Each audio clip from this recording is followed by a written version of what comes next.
B-E-C-H-E-R-E-R. It's spelled feature, but it's E-R-E-R. B-E-C-H-E-R-E-R. Okay, good evening, ladies and gentlemen, and welcome to the Wednesday, November 16th, 2011 City Council meeting at 790 Homestead Boulevard, City of Homestead. I would now like to call Wednesday's meeting to order. The invocation will be given by Pastor Norman Freeman, St. Paul Missionary Baptist Church, and the Pledge Allegiance by Vice Mayor John Burgess and the Police Explorers. Please rise. They're running.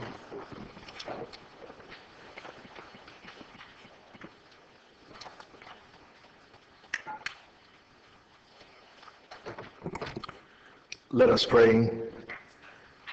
Eternal Father, we thank you and we praise you for this day that you've allowed us to see. But we come right now praying for order and love. We pray, the Lord, for our local leaders today, and we pray for this great community. And we pray right now that, dear Lord, that everything that is done, that it be said decently and in order. Let your love and let your wisdom abide in this place. It is our Father's name we pray. Amen. Amen. Also, I want to say thank you to Councilman Williams and to the mayor for their contribution for the Hallelujah Night in support of the community. Amen.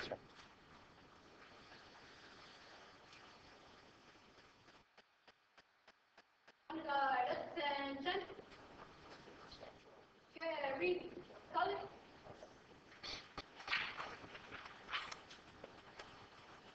Forward. March.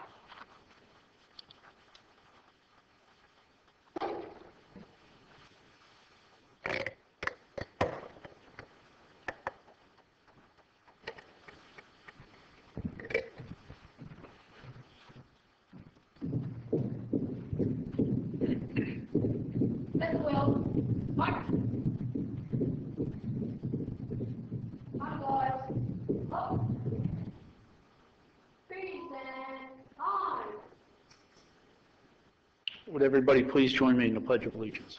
I pledge allegiance to the flag of the United States of America and to the republic for which it stands, one nation, under God, indivisible, with liberty and justice for all. Order. On. Right. Face. Forward. March.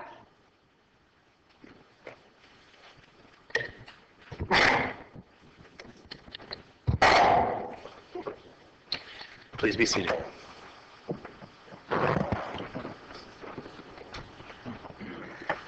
Madam Clerk, please call the roll.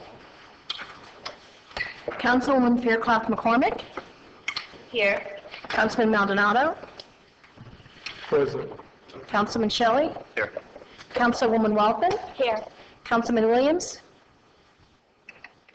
Absent. Vice Mayor Burgess. Here.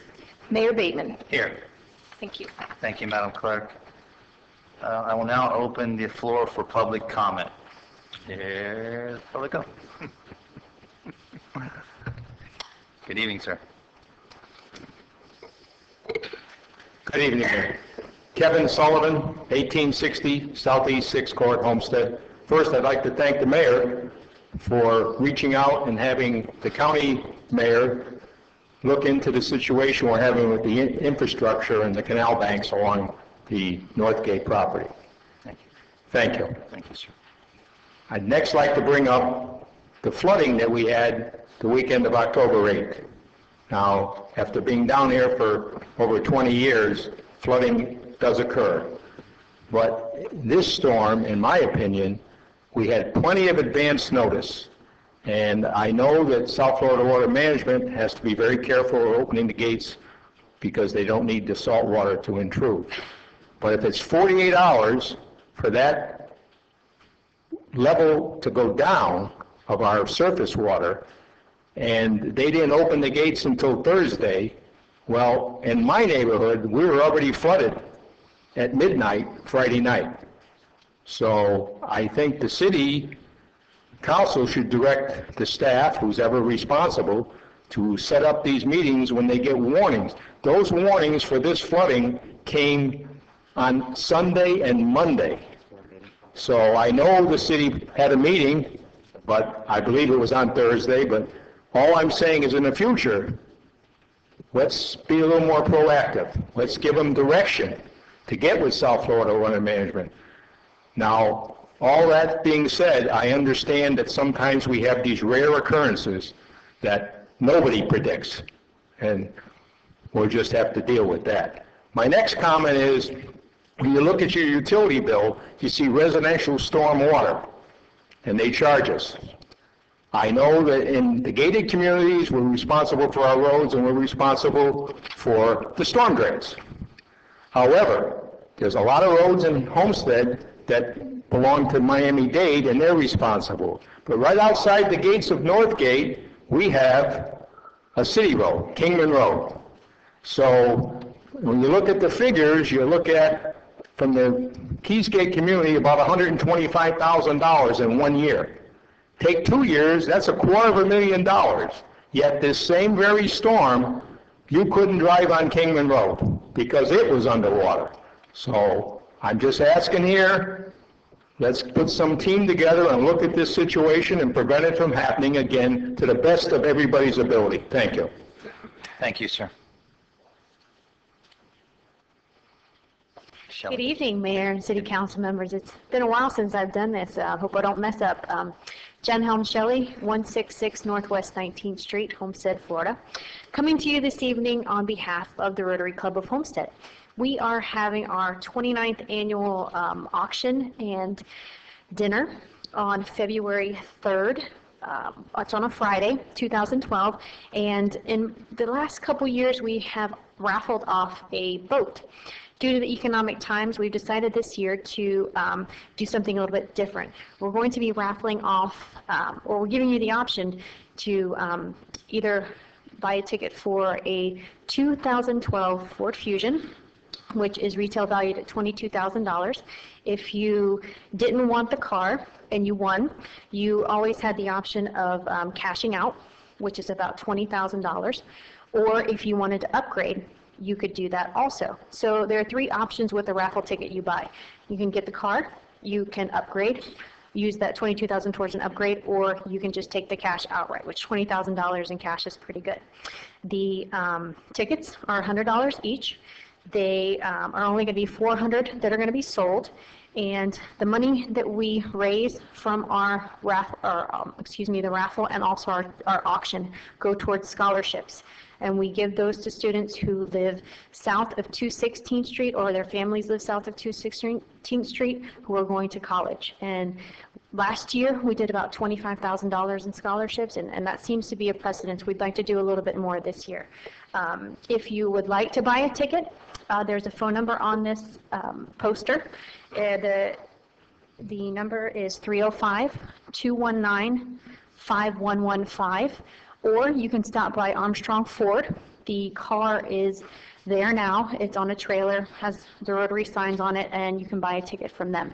So again, only 400 tickets sold, $100 each. You have the option of taking the car, cashing in, or the value of the car, $22,000 upgrading. So we also will be selling dinner tickets here shortly, so I'm sure that I'll come back to you next month with the prime rib dinner ticket for the event. So if you have any questions, again, that number is 305-219-5115. Thank you. Thank you. Okay, any further public comment? Hearing none, seeing none, we'll close that section and move to additions, deletions, and deferrals. I see we have one deferral, item 3. Oh, no attorney. They're in conference. They went to caucus. Yeah. Mr. Fitzpatrick, he's not here, right? And also Mr. Beecher, that's been postponed. This presentation is postponed. I'm sorry. This presentation is postponed to December. Okay, Thank but you. we're still on the item before that, but that's not. I just want to take that opportunity to say it before. Where did our council go? Mayor, here. Oh, hi. Deletions, deferrals. So Yes, we have one deferral here? You want to read that in the record? It says the above ordinance will be deferred to date certain in December 14th, 2011. Parcel from medium density residential use, MRU, to light commercial use, LCU, located at 1408 Northeast First Avenue. Yeah, Mayor, I'm looking at an agenda that has 3 items for deferrals. Okay.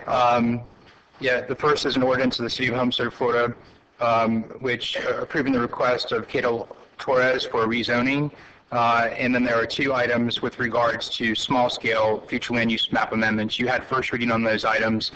They were scheduled to come back on second reading tonight, but there was a problem with the notice, so those will appear on your December agenda. Okay, thank you. Motion to move it on?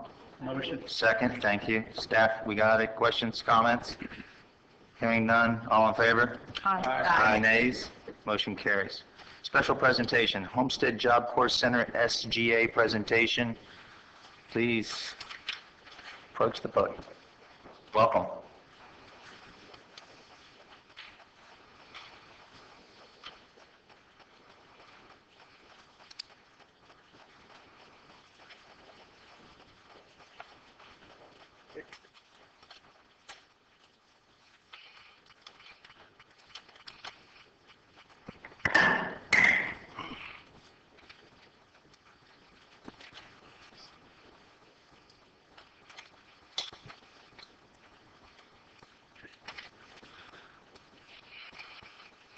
Good evening. Good evening. To all of the the city councilmen and women. I want to take this honor, this privilege to say thank you for now allowing us to come and be present with you guys. It is such an honor and a privilege. I would like to give recognition to our SGA advisor, also my fellow SGA members. We have the president, we have the vice president, we have the secretary, we have the project coordinator, and thank that female chief justice. I'm sorry, this is my first time doing this, so bear with me. That's okay. We as Homestead Job Corps, our motto and our goal is to develop leaders. We believe in developing leaders for the workplace. That's our goal. We do not believe in just leaders itself, but effective leaders. That's our goal, to make sure that we are effective in what we do and how we do. Our senator director, his 3 words that he always say is to make sure that we are responsible, respectful, and accountable for our actions as Homestead Job Corps men and women. A couple of things. The things that goes on center, we have different events as well as different trades. You have your business tech, which I am in. I'm here to study business tech. You have your nursing trade, medical assistant, and computer repair, and et cetera, et cetera.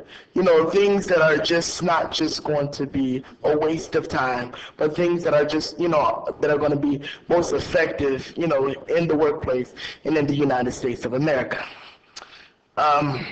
In conclusion, we feel that Job Corps is, I feel that, and my board here, we feel that Job Corps is one of the most important things that has, you know, came into my life and in our lives. Without Job Corps, we wouldn't be who we are and standing in this position that we are in today. So we want to just say thank you, and thank you for allowing us to come. We want to send an invitation. You guys send an invitation for us. We want to send an invitation to you guys to come out and check out Homestead Job Corps. All right. Thank you. Thank you very much. Thank you so much.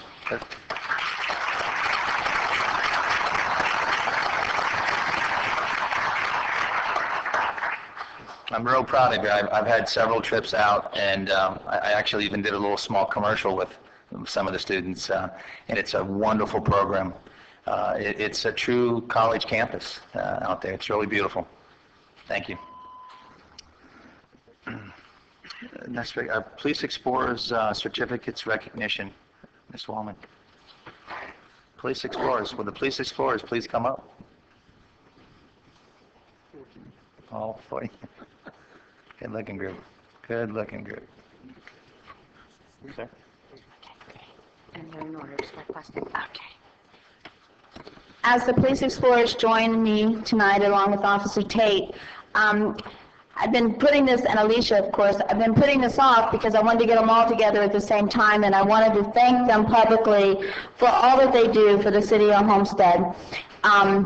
Not only do they help us with our events, they were particularly helpful, of course, with the 4th of July and the event that we just had, the Halloween event, in conjunction with Valet.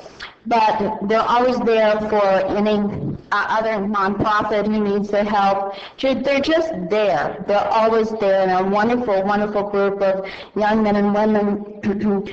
And this program, it does change lives. So I'm very proud to welcome them here tonight. Officer Tate, would you like to say a few words before I give them their certificates?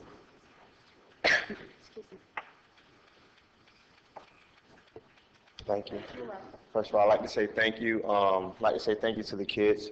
The kids work extremely hard. They do a lot of things on their own time. We ask and demand a lot of them. Details, we put them to work. Actually, we have a big weekend coming up, which is the race weekend, and they spend a lot of time out there this weekend and every weekend with us, putting forth the hard work and effort that we ask of them. Actually, I also want to make an announcement about we're doing a food drive. This was brought about through one of our explorers, Mrs. Castro here. She said she wanted to help the community and do something different with the community that we haven't done before as an Explorer Post and Explorer group. So we're doing a food drive. We have boxes.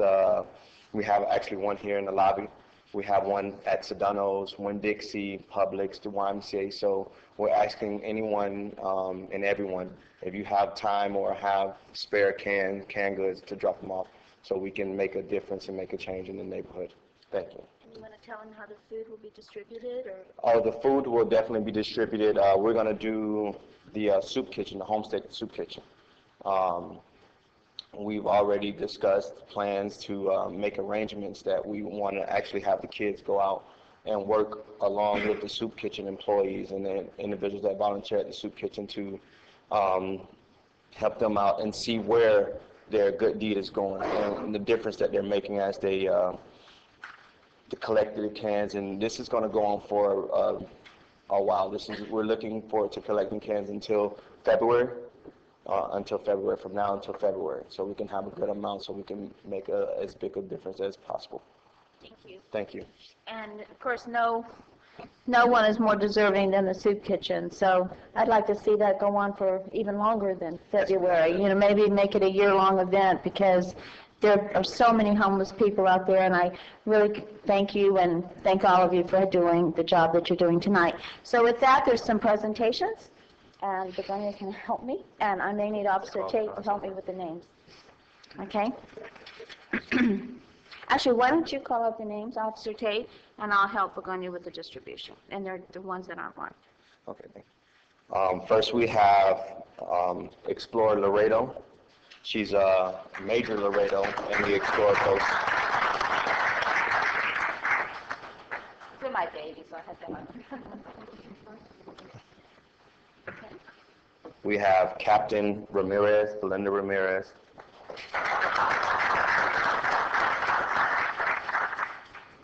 Right here, sweetheart. To the front of the stick light? Next, we have Sergeant Montre Hill.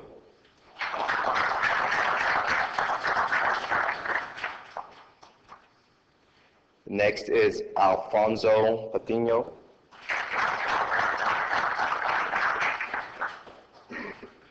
Next, we have Claudia Castro.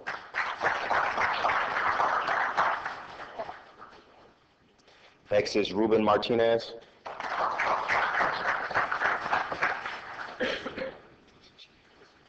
Raquel Gasca.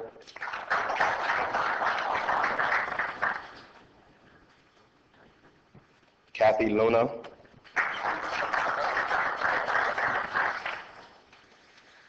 Leandra Kendrick. Selena Rodriguez. Travers Fizel.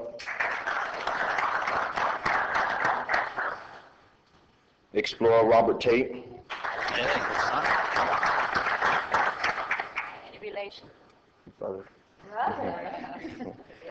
Next we have Carolee Enders. Alfredo Patino. Miguel Trujillo. Fernando Morales Jr. All right. Y'all can come on down and get them through. Jovance Joseph.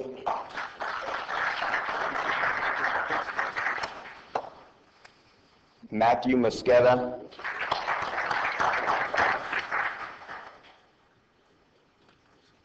Leanne Carraza.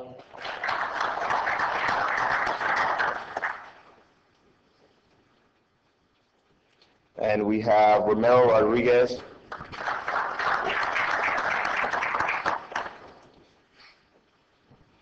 Miguel Rodriguez. And Wesley Ledger. All right. Thank you. And if we could get a quick picture of the picture. Council, like to join me?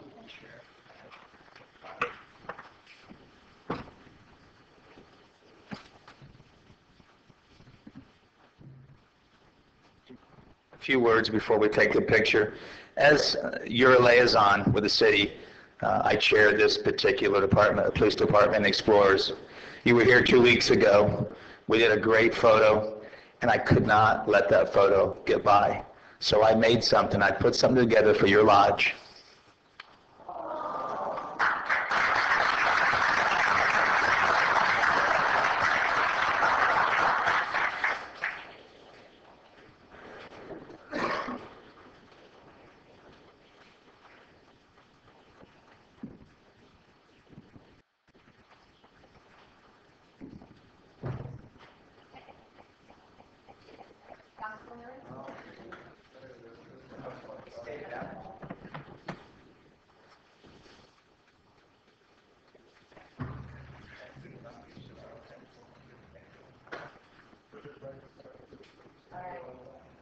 Ready? 1, 2, 3.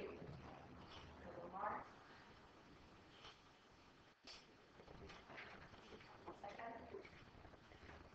1, 2, 3.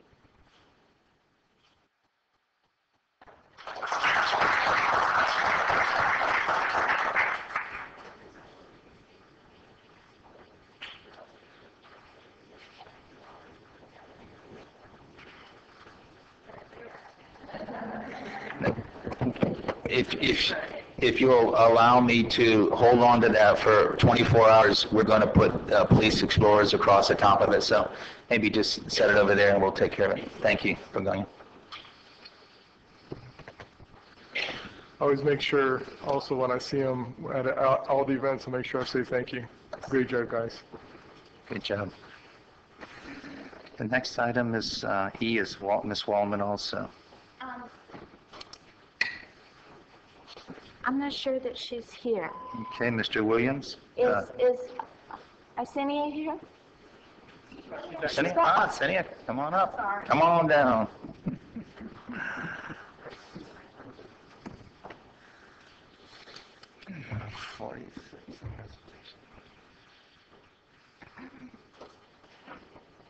I apologize, I didn't see you back there hiding behind somebody. For those of you who came by City Hall in the last month, I hope you noticed the beautiful breast cancer ribbon done in Patience on our front, I call it the back lawn, by the fountains. So this is a young lady that made it all happen. excuse me, and unfortunately, we had torrential rain, as Mr. Sullivan said, so the first 2 weeks they didn't get to bloom, but they're beautiful now. They've taken pictures, and I want to thank you so much in sending them. Would you like to say something? This is actually something that I would like to do for upcoming years. Raising awareness for breast cancer is very important for me. I lost my grandmother to it, and so as long as we can do it for our community, that's all I really ask for. She knows how special it is to me because I've lost several members of my family, and my mother's a breast cancer survivor. I am. My aunt is, although I've lost other members, so it's in my family, and I love her. Thank you. Thank you. And I'd like to present you with this beautiful plaque for your wonderful, wonderful dedication. Thank you.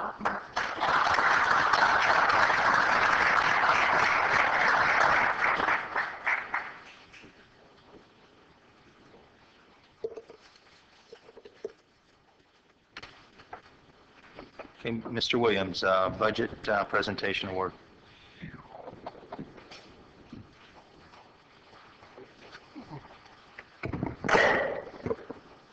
I'd like to ask the Finance Department to please come forward.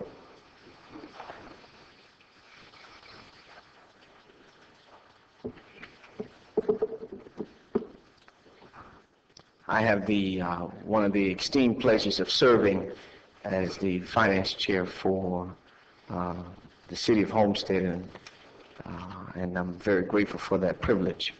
But tonight, we're here to present one of the finest awards that our city has been given for several years. And this award deals with the Government Finance Officers Association of the United States. And it is an award that is a very distinguished award that deals with our budget and making sure that all the policies are followed within those guidelines of what the Government Finance Officers and Associations of the United States presents. And so we are receiving this award, and I would like to make sure that I present it to one of our most esteemed departments in the City of Homestead. And the award represents a significant achievement by the entity, and it reflects the commitment of the governing body and the staff to meeting the highest principles of governmental budgeting. And in order to receive the budget award, the city had to satisfy national recognized guidelines for effective budget process. And so these guidelines are designed to access how well an entity or the City of Homestead budget serves as a policy document, a financial plan, and an operational guide, and a communication device. And so without further ado, I'd like to present this award to our Finance Department, and it reads Government Finance Officers Association Distinguished Budget Presentation Award, and presented to the City of Homestead, Florida, for the fiscal year beginning October 1st, 2010. And so we have representatives here from our department, Christy, and I'm asked that you receive this on behalf of that distinguished Governmental Finance and Officers Association. Well job done.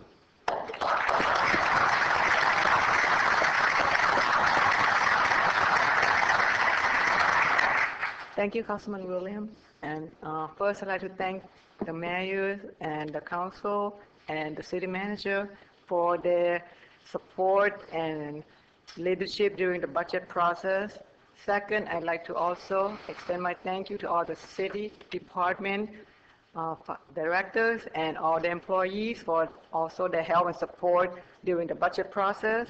And lastly, I want to acknowledge my previous finance director, Jan Smith, and my current budget analyst, Denise Santana, who play a very important role in making this award a reality. Thank you so much.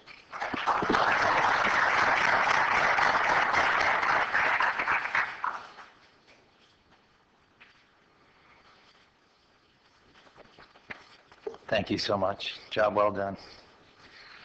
Okay, the next item on the agenda is a consent agenda. So motion... Move it. Thank you. Second. Thank you. Questions or comments? All in favor? Aye. Nays? Okay, motion carries. Next item on the agenda is public hearings, ordinance, land use, etc. Quasi-judicial public hearings.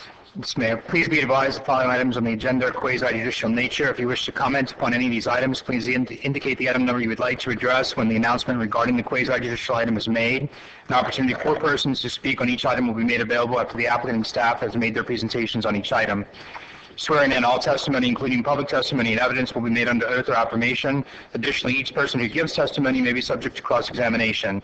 If you do not wish to either be cross-examined or sworn, your testimony will be given its due weight. The general public will not be permitted to cross-examine witnesses, but the public may request the council to ask questions of staff or witnesses on their behalf. The full agenda packet on each item is hereby entered into the record.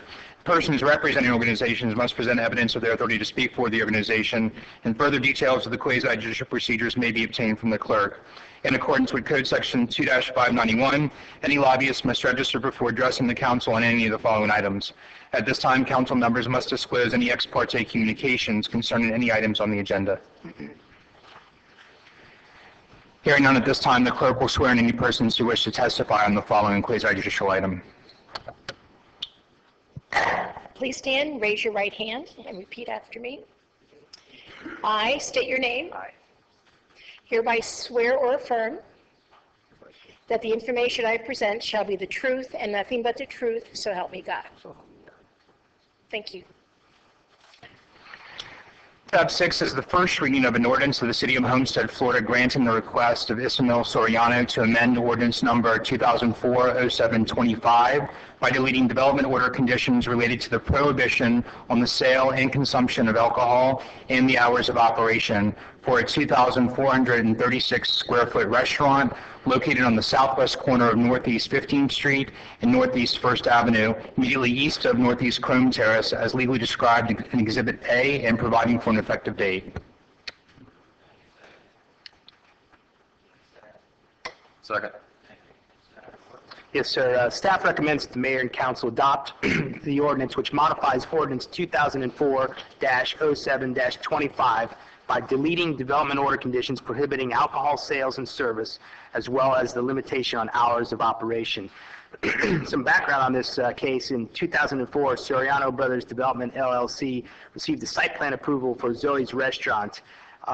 Pursuant to that order, 2004-0725, several conditions were placed on the site plan approval, which included no alcohol shall be served at the restaurant, and the hours of operation shall end at 8 p.m. At this time, the applicant is requesting that the development order conditions related to the prohibition on alcohol sales and consumption, as well as limitation on hours, be deleted. The conditions which prohibit alcohol sales and service limitations on the hours of operation will need to be deleted or modified by the City Council in order for the applicant to proceed with the request for a certificate of use to sell beer and wine and to allow the restaurant to stay open until 10 o'clock. Questions from council? Please. I'm a little confused, Joe. Is this where the old Tiffany's used to be? No, Zoe. It's Zoe's Restaurant. But the address... The address... At the northeast corner of 15th Street. 80 through 90 Northeast 1st Road. I'm not familiar with what was there before this use. Was a vacant lot. Was it a vacant lot? Okay. Okay. Right before Redland Construction. Before going west or before going east? It's just after going east. Just after going east, okay. The Juice Palace. I know where it is now. I have a question. It mentions a walk-up window. Yes. No alcoholic beverages would be allowed to be sold through that walk-up window, would there? I believe they would. We are not prohibiting that. We're not questioning that. Councilman Waldman, that request is not before you at this time. The applicant would like to apply for a certificate of use with the city, but before that, you all need to consider whether or not this condition will be removed in order to allow him to come in and apply. When they come in and apply for that certificate of use, your staff can certainly analyze that issue, and you all can certainly look at that issue and approve or deny the parameters of that alcohol beverage permit. Okay. So, I'm sorry, but when I was reading all this, that popped up in my radar. So right now, this vote is simply to say that he is allowed to serve beer. Well, what the request is before you is a request that you all remove the prohibition that's on the property right now. The prohibition is that they can serve no alcohol, and the prohibition is that they have to close at 8 p.m. And so, by removing those conditions, the applicant is free to come in and apply for an alcohol beverage permit to serve alcohol, whether that would be beer, wine, alcohol, or just beer and wine. I'm not sure what they're proposing. And also, it would allow them to extend their hours of operation. Okay, thank you. I was just a little confused because there was so much information in here, and which is a good thing. Yeah. But anyway, thank you very much for clarification. Can I ask the applicant a question? How long have you been in business there? Yeah, Yismael Soriano, 80 Northeast 15th Street, owner of Zoe. We've been in business here in Homestead for 2.5 years to maintain the place very nicely. We currently employ around 30 employees, and we find it very difficult, according to our customers. They're constantly coming in, and they're requesting. What we are proposing, continuing on with this, is the request of beer and wine. Basically, we're not going to sell no hard liquor. And that originally, when we came here years back, we had good intentions, and our intentions were to make a nice place, which I think is it explains for itself if you guys drive by and take a look at it. We maintained it, and I feel very comfortable in saying that nobody in this board has received any type of complaint from any of the citizens due to our how we've handled the business. So we've tried to maintain a real nice place. Now, due to the when we came here years back, we were willing to cooperate and give up these freedoms to prove to the city and to prove to the citizens of Homestead that we were here for the long run. We currently have an operation in Miami Lakes, and then this is the second operation which we're doing down south. Now, this is just not a regular restaurant. It's more of a takeout place. So the timing of 8 o'clock really is a problem because the customers come in from work 5:30, 6 o'clock, and they got upset with us because they're saying, we're closing down because we're cutting down on the amount of food when we could be making more food for these customers. So we're cutting down, and they're getting upset. Your citizens, the ones that come here, the neighbors around, they're questioning with us. They think that we don't want to be operating a little bit later, like 10 o'clock at night, and it's just that we can't, and it becomes difficult. The other issue that we have is they start questioning, and they say, well, we could go somewhere else, like we could go to Sonic's, or we could go to Mario's, or we could go to Oasis, which is like 400 feet away from us, and they could sit down, have a meal, and at the same time, drink a beer or drink a glass of wine like any normal family would do. Originally, this has always been a family business. We've maintained it that way. And it really didn't bother us. But the economic situation throughout the whole United States has caused, a big turmoil. So, we're having our, citizens come in and request this, demanding this, and demanding the hours of operation to be extended. And we're limited by this ordinance that was approved years back. So we're here trying to service better the city and trying to, resolve this problem. And at the same time, it's a burden that will be removed from our business because, now we'll give the same opportunity that, other businesses around town have. We could provide to our same customers and let them make the decision. If they're happy with our food, they're happy with our service, and they're happy with everything that we have to offer, then, let them stay and continue supporting Zoe's. So that's where we're at. That's where we're at right now, and that's what we want to do. I mean, we just want to work a little bit later, and at the same time be able to control. This is not a bar. This is not going to be a bar. We've controlled every environment. I mean, no issues. Never has there been a fight, an argument, or anything like that in that place since it's been open. And we've cooperated with the city in every extent, and we're going to continue to do that.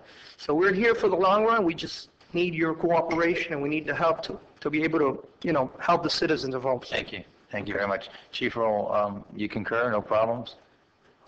Thank you. Yep, Mr. Shelley. Mr. Mayor, just a question. I have no problem with what you're proposing. I just, from a procedural legislative history standpoint, do we know why the prohibition was put there to begin with against, I mean, back in 2004, was there a reason why they didn't want them to sell beer or wine at that location? I'll take that. I don't have the minutes in front of me, but I know that there was some discussion and concern that came up through the Planning and Zoning Board as well as the council sitting at that time with regard to the operational aspects of this type of restaurant and the ability to serve alcohol in that area. I know things have changed since then, but from what I recall, I do remember there being some discussions with regard to that and the prohibition, the conditions placed on the It was more of a applicant. future concern, but now that they've been there proving themselves. I was just curious to make sure I wasn't approving something that had some grounds for why, but that doesn't seem like there is, so I'm okay with that. Okay. Mr. Williams. Yes, let me just try to understand it. This is twofold. One, to lift the prohibition, right? And two, to be able to extend the hours. Is that right? The hours, excuse me, the hours and the prohibition are all in the ordinance. We need to remove those from the ordinance so that they can apply for a certificate of use, which grants them the ability to stay open later and sell alcohol. So the ordinance has to be modified first, and then they can come in and apply for the actual certificate of use. Okay, all right. Yes, please. I have to redeem myself because I don't know why I didn't realize that was the name, but you had the best chicken I've ever, I mean, and your soup is to die for, so. Thank you very much. It's Thank to you. die for, and you'll probably see me tomorrow, but normally I send somebody over for a takeout, but. Thank you. All our food is made fresh daily. We Chicken never is to keep die anything, we for. never store Melt in your things. mouth, and the soup is my favorite. Thank you very much. Thank you very much. It's a pleasure. Any further questions from council? Hearing none, seeing none, I'll open the public hearing to the audience. Any questions from the public? Hearing none, seeing none, I'll close the public hearing. Any final questions from council? Madam Clerk, roll call vote. Councilman Walden? Yes. Councilman Fairclough McCormick? Sorry, yes. Councilman Shelley? Yes. Councilman Williams? Yes. Councilman Maldonado? Yes. Vice Mayor Burgess? Yes. Mayor Bateman? Yes. Motion carried. Thank you, Madam Clerk. Thank you, gentlemen. Thank you very much for your time. Okay, we're set on resolution. Thank you, Mayor. It's a resolution of the City Council of the City of Homestead, Florida, providing an exemption to the restrictions placed on the use of the Homestead Sports Complex enumerated in the lease agreement between the city and Lale Sports Complex at the City of Homestead, LLC, providing for implementation and providing for an effective date. Motion? Move it. Thank you, second. I second. Thank you, staff report. Mayor, July 14, 2011, the City of Homestead and Lale Sports entered into a lease agreement for the use of the Homestead Sports Complex for limited purposes as outlined in Exhibit 3. Lale Sports desires to conduct a Winter Wonderland and Christmas tree event, which will include carnival rides, food and games, holiday tree lighting, caroling competition, and other holiday festivities at this facility on December 16, 2011 through December 31, 2011. The Winter Wonderland and Christmas tree sale will be held at the Lale Sports Complex parking lot. The Christmas tree sale will be conducted under a self-standing tent. Staff recommends the Mayor and Council approve the attached resolution, providing an exemption to the use of the Homestead Sports Complex as specified in the lease agreement granting Lale Sports use of the Homestead Sports Complex. Questions from council? Okay, hearing none. Yes? Yeah, I see, just for clarification, this here insurance that we're given is just strictly for this event, correct? That's what staff is informing that that's only for this event. And, Has anybody from Lale reached out to you on the other questions that we have had discussions of and emails about lately? No, I haven't heard anything. Staff, anybody have heard anything new? We sent them a letter expressing the concern on the other insurance item. Haven't heard anything back yet.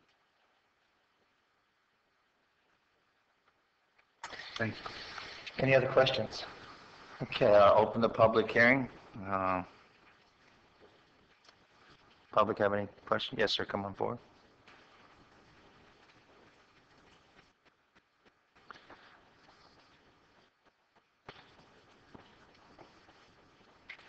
Good evening, Mr. Mayor, members of the council, and citizens of Homestead.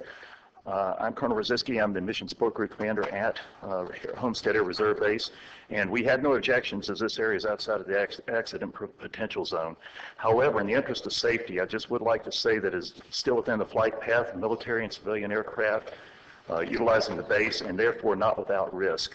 Facilities and activities are directly under flight paths are subject to higher than normal noise levels and increased potential for accidents. I just wanted to bring that up so that an informed decision could be made in your deliberations. I'm available for questions after this, and my number is on file with the clerk. So. Do we have any questions now from the council? No. Okay. Not from you. Thank you, sir. Thank you. Any other questions from the citizens? Hearing none, seeing none, I'll close the public hearing. Final questions from council. Mr. Yes, Mayor, Mr. Shelley. if maybe we could get the applicants just come up and give us more of a, just kind of a brief outline of what you guys are intending there, because all we have is the flyer.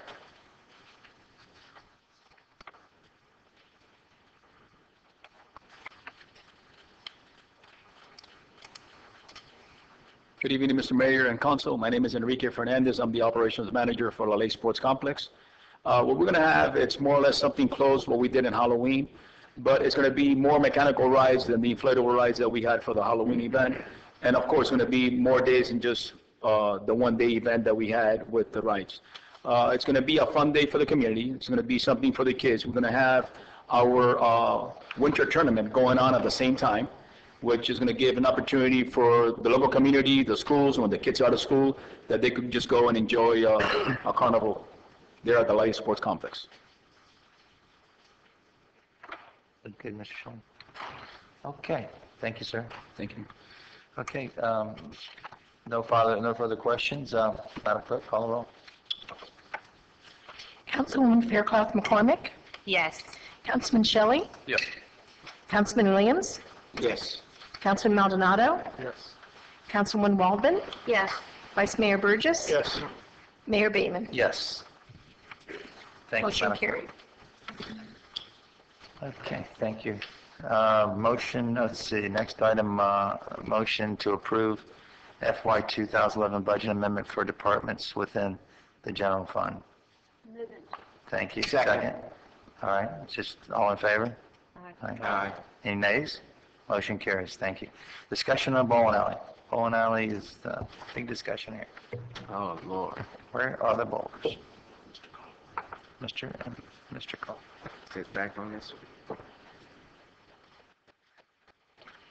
Mayor, for informational purposes, Lillian Rango is here from the City Attorney's Office. She's been working with the Kaufmans and their lawyers on this deal over the weekend, and she's here to answer any questions as well. Mr. Kaufman would like to give us an update on where he is, and Lillian will be willing to comment. Thank you. Mr. Cole? Mr. Mayor, Yes. council members,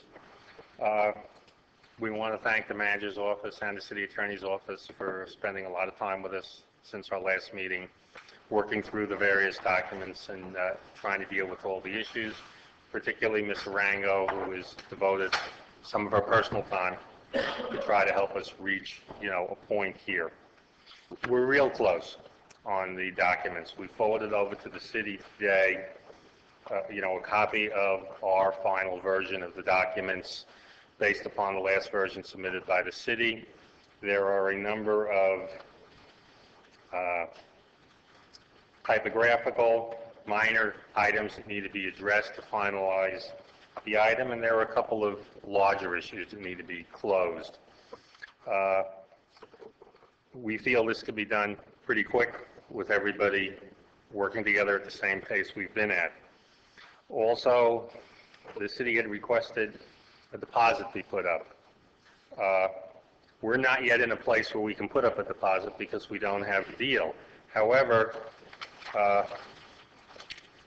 there was funded into the escrow account of Norman S. Weeder today, the sum of $50,000, with instructions in the escrow account to move those funds onto the city attorney's escrow account as soon as we conclude our negotiations and the deal is approved. So while we may not be hard on money today, we've certainly put the money out there to go hard as soon as the process is finished. We have some points about putting up $50,000 completely non-refundable that we'd still like to negotiate with the city, given the cost that it's going to take for us to do this in. And we have some time clarifications we'd like to make. And like I said, a number of other points that we feel need to be finally closed before this.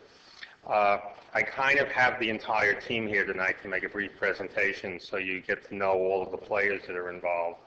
I have Mr. Joseph, Mr. Kevin Sands from Orion, Mr. Randy Pope, our counsel, Mr. Ed Cooper from Berkowitz, Dick, Pollock, and Brandt, who are accountants and who are handling the actual fundraising and who will be managing the funds once they're raised, and Andre Pampaloma, who along with my son Joshua will be the operating partners for the actual business.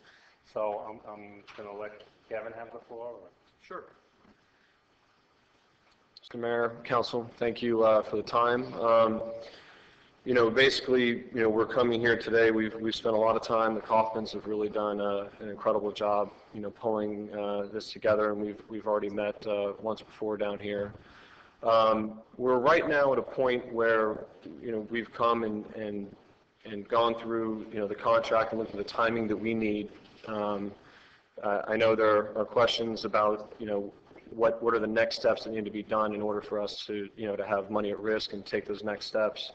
Really for us, it is, getting to a point where, we have a firm contract. This is the first time during this whole situation where we have, we have a contract that we feel we're ready to move forward on.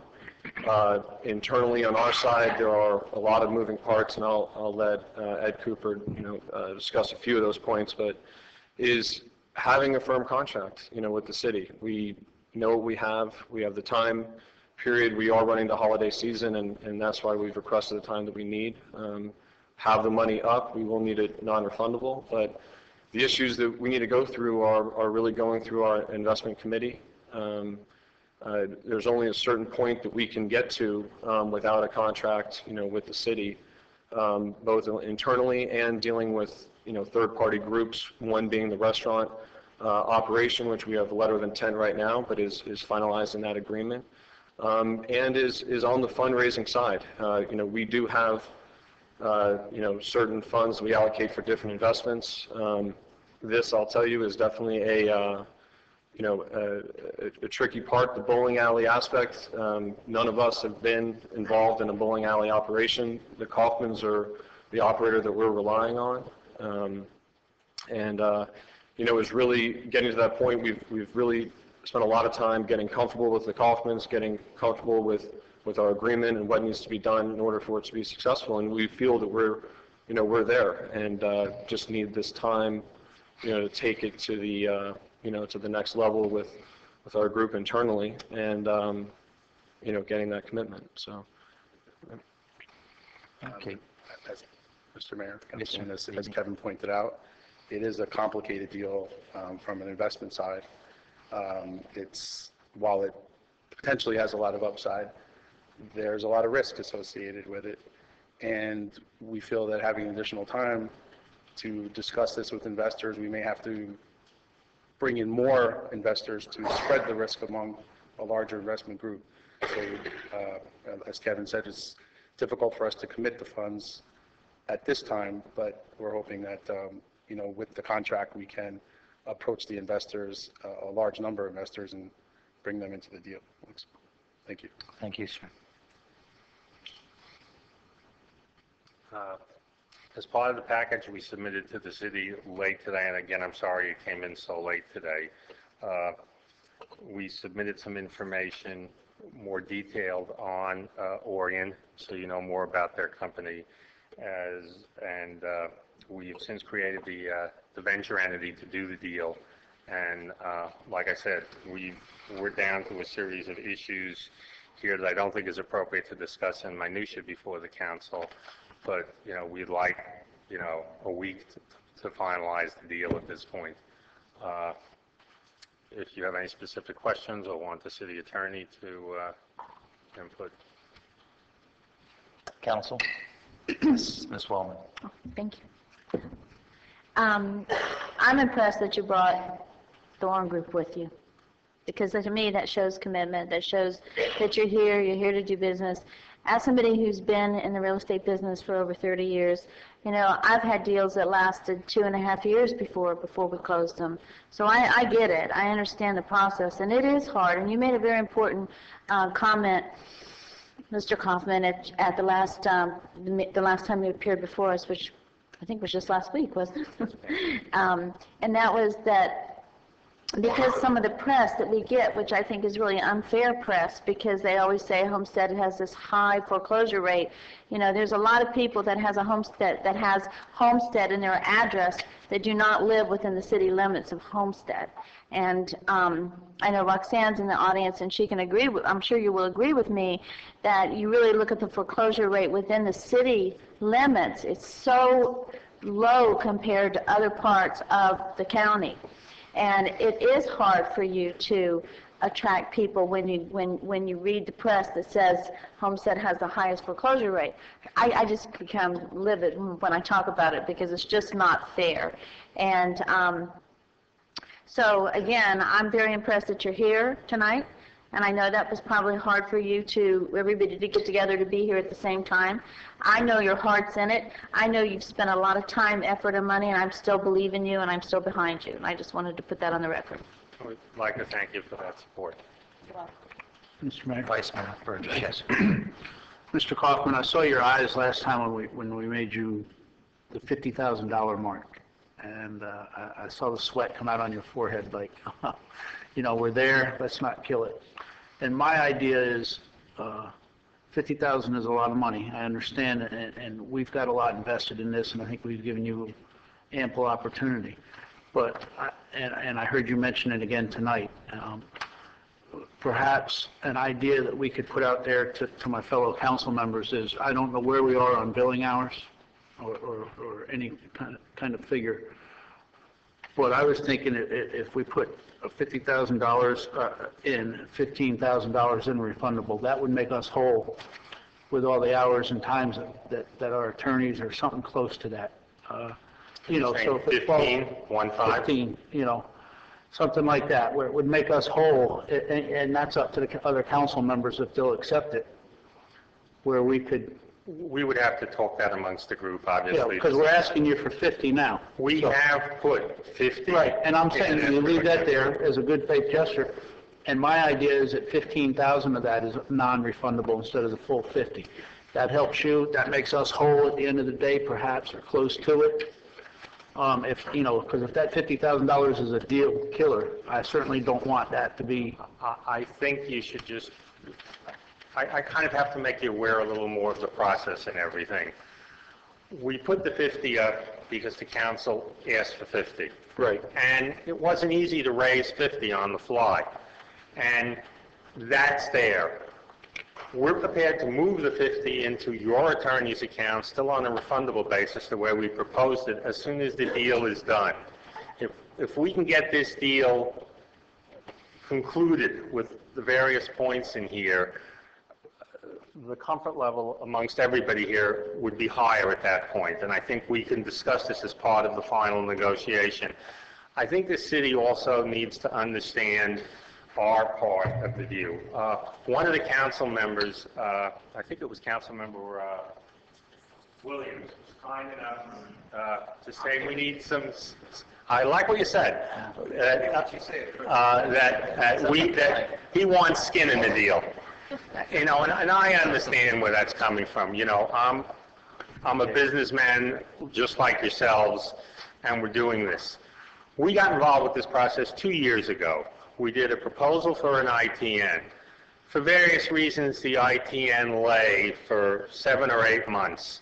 All the funds we put into that ITN and all of our time and everything went out the door. We then came back, redid the ITN. The commission was kind enough to approve us to go forward. Since then, just like you, we've had attorneys, expenses with experts coming out to the site to review the site and everything for us, our skin in is closer to 50 than 15 from our side of the equation.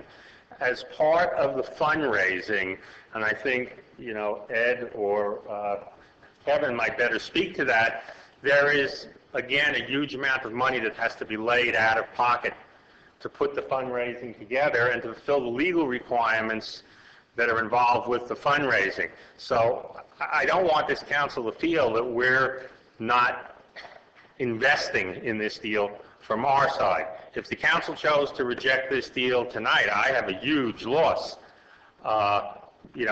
because I borne the brunt of all the costs. But that's neither here nor there. We're here on business, and I'd just like at least these other gentlemen to fill you in on some idea what the costs are going to be for us to go forward the next 6 or 8 weeks to get this final funded. Sure. Obviously, and I'll say the one thing the Kaufmans have certainly, we were not involved in this 2 years ago. We weren't involved in this a year ago. We got involved about 5 months ago, I think, and there was a point in time when we did, step out when we didn't think that we had the timing that we needed, and since then we've, circled back. But the Kaufmans have spent a substantial amount of money themselves personally, and we've seen it. They've gone further than probably we would have done. And again, our main focus is more on real estate. We do some private equity type investment, which this is more is, but there's always a certain amount of money you spend before a deal happens, which everybody knows. And they're at a point right now where the next step gets expensive, and it does. And once we get this under contract, if we do, the steps of putting together the legal documents from our own attorney that has also reviewed, the work that they've done, going down the road of putting together a book, a private placement, is very expensive. Time spent from our side as well as, the side on Berkowitz, Dick, Pollock, and Brandt is substantial, and it's a major cost. And there's only so far that we can go without knowing that we have a commitment. We can't sit down in front of our investment committee without a contract in hand, because there is no, we have, I know, a certain understanding, but to this point, we have not had a firm agreement, with the city in terms of what we have. So, Essentially, the process would involve drafting a term sheet and circulating a term sheet among investors. As there's costs involved with visiting the investors, convincing them or having them explore the deal and looking it over. So there will be a lot of out-of-pocket costs coming in the next 6 to 8 weeks. Thank you. Mr. Williams. Yes. Mayor, I'm sticking with my guns here on this one. We are not any further than we were when we set the parameters. Just as they have had good faith, the city has had good faith in them. We have already expended a certain amount of dollars from our attorneys, and I've not got a cost yet from what the staff have put in perspective of the cost. But we've already spent the taxpayers' good earned tax dollars in this part of the investment. And as I said before, I'm consistent that I don't feel that to continue to go and continue to burden the process any longer, because it's just not here. And I don't see the real sense of continue to going forward in good faith, knowing that the basics are not even covered yet. And so I'm not going to be of support of extending any more time, because we're spending money of the taxpayers, and I just don't see it. Sorry. Thank you, Mr. Williams. Ms. Wallman. With all due respect, I'm not quite sure you were understanding what Vice Mayor Burgess was saying, and please jump in, Mr. Burgess, but I think he was offering you, if it make things a little easier, that perhaps instead of doing a $50,000 non-refundable deposit, that he would consider bringing forth to the dais a $15,000 non-refundable deposit, if that could speed things up a little more. You're shaking your head? Well, I think we have to talk amongst ourselves, Okay. and if the offer is made, we could give a response back within 2 days, but we have to talk within the understand. group and, make that decision. Ms. Shelley. Mr. Mayor, I'd hope that you guys would come here with a solution and a contract in hand, and we'd be ready to roll and get this thing forward. So it's kind of sad that we don't. Not on your fault. It's just, unfortunately, it's not working out at this point. But my concerns are the same, is that, we've been working on trying to get a basic contract together for months now, and we're still talking about terms on a piece of paper, and much less getting any farther down the line. So we don't have anything there in place. What I was hoping today to have was, contract ready to be signed or signed by you. We could maybe discuss about what the $50,000 non-refundable would be. Maybe we could talk about a different number, but we're not even there. We're so far removed from where we should be. And so for me at this point, to stay exclusive and to continue to work on this deal, I don't think I can do it. Especially because the way you guys are talking up there, it's sounding like you're still struggling to find financing.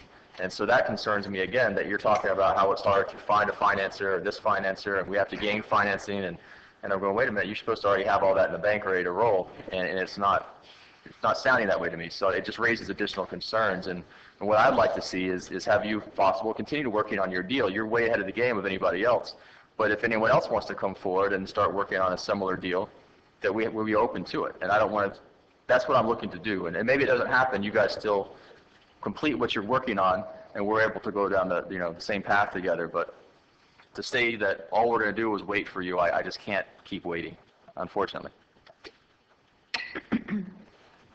Councilwoman, fair comment. Thank you, Mayor. Yes. When I think of the possibility of bringing bowling back to the city of Homestead, I really get excited, because I remember when my husband and I would go there on Sundays to the bowling alley, and I think it's something that our residents are hungry for, those recreation activities. But I listened to your presentation and the comments from my colleagues, and reading the minutes, it seems as if you keep running into these hurdles, and you mentioned that it took a lot to raise the $50,000 and to garner support as far as investing. And I get a little leery about your ability to bring this to full fruition. But I'd like to reach some sort of happy medium. And I agree with my colleague to my right, Councilman Shelley, in that we don't close the door for other prospective investors who are willing to come down to the city of Homestead and look at the bowling alley. But if that does not happen, we would like to leave the door open to you. So that is something that I will support, Councilman Shelley, and thank you for bringing that forth. Thank you. Mayor. Yes, Ms. Wallman. As far as I know, the only other entity that's even been remotely interested wanted a 9-month period before they even made up their mind. Is that not correct? It was a due diligence period that they had requested before they'd be willing to make an offer on the property. So we don't have people standing in line for this property. I respectfully ask this council to give this group at least till the first of the year. Would that give you ample time? At least till the first of the year before we shut the door and put it back out there for another bidding process.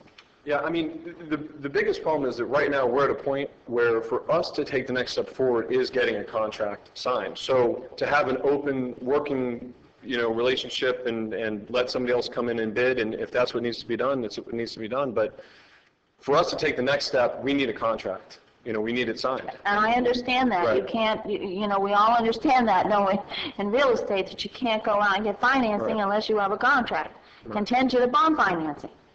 And I don't understand why that's so difficult, but at the same time, I respectfully ask the council to not shut you down until you have ample time, and I'm asking for the first of the year, so I'll just put that on the record. Thank you very much. Thank you. Mr. Mayor, Yes, Vice Mayor. if I could, through the attorney to the other attorney that's here working on it, I'm sorry I didn't catch your name.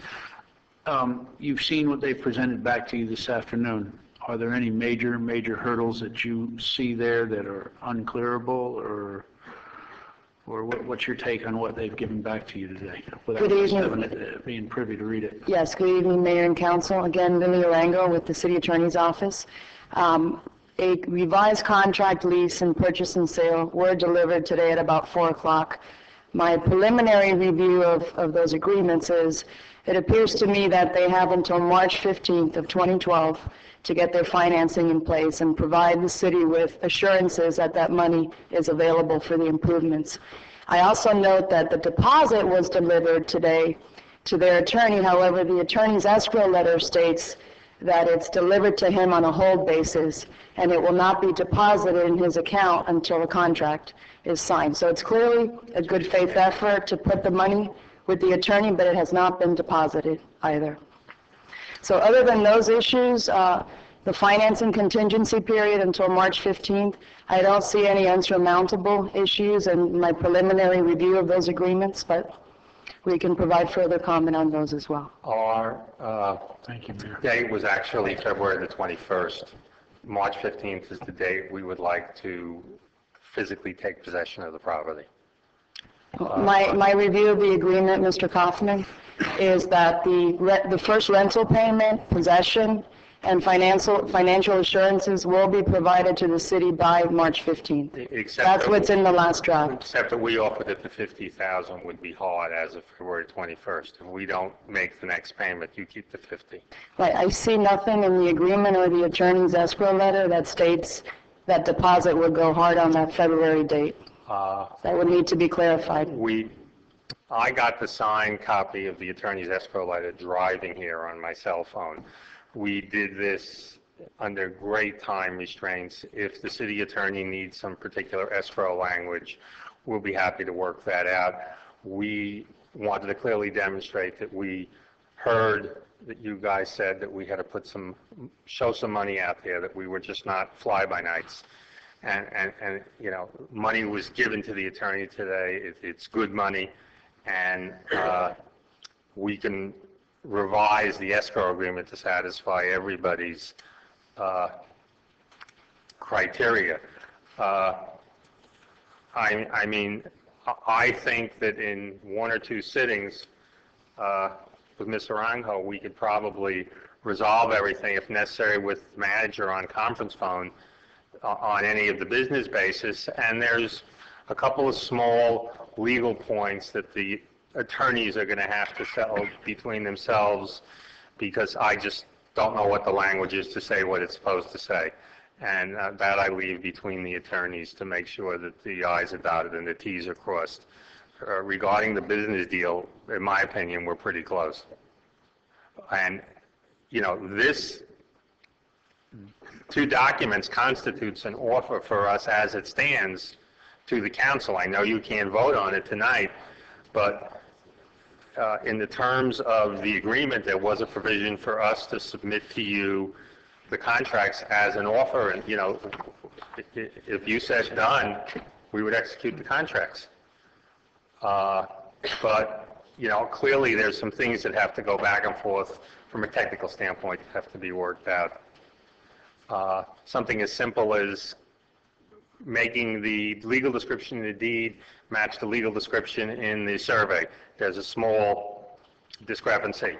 So there's some legal work that has to occur to just put everything to bed so we can finalize this. And, you know, we've been meeting every other day. The lines of communication are open. We worked to the 11th hour to bring this back to council. The whole team has been actively involved. I believe that Kevin and Joseph from Orion and Ed Cooper from Berkowitz, Stick and Pollock and Brand are top-notch people in their field, and you know, are going to be the ones spearheading the next couple of steps once this document is finalized. While they're doing that, I'm going to be out buying the construction and, you know, getting the construction ready to go. And we have a solid team to manage the facility. We always have, and they've been before you many times. Mayor, I have a question, if I may. Sure.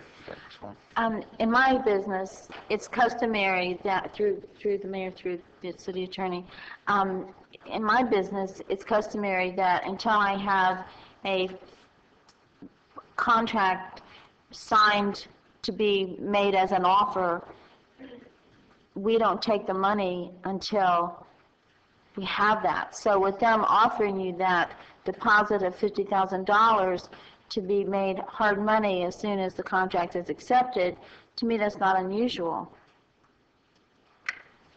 Yes, I agree, Councilman Waldman.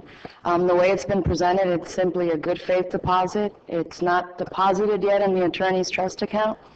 And, I mean, at this point, it is completely refundable, not non-refundable as per. Of course, because we don't have we don't have that yet. So to me, they're working on putting together a contract. As soon as they present a final contract draft to the city accepts that contract draft, the deposit will be put in the escrow account, and that's just a simple process of real estate. And I'm not an attorney, and I know you're just quoting the facts, but to me, that's just a simple process of real estate. I mean, I'm not going to put $50,000 in a non-refundable escrow account unless I know I have a contract.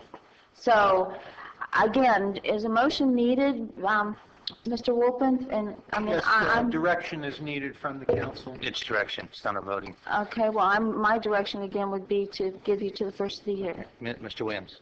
No, I'm not going to say anything else. Now, let me ask you, why can't we come to an agreement on a drop-dead date of a contract agreement? Why can't you say it's going to take 7 more days, 10 more days, and we get a drop-dead date? We give you one more drop-dead date, and it's over with, done, finished, through. If I may, thank you, Mayor and Council. My name is Randy Pope, and I've been on this thing since day one, literally, from the very first day that it came out. One of the things that, and I have to say that I've had a pleasure dealing with Lillian. She's been awesome. You guys have a really great outside attorney, so keep her around.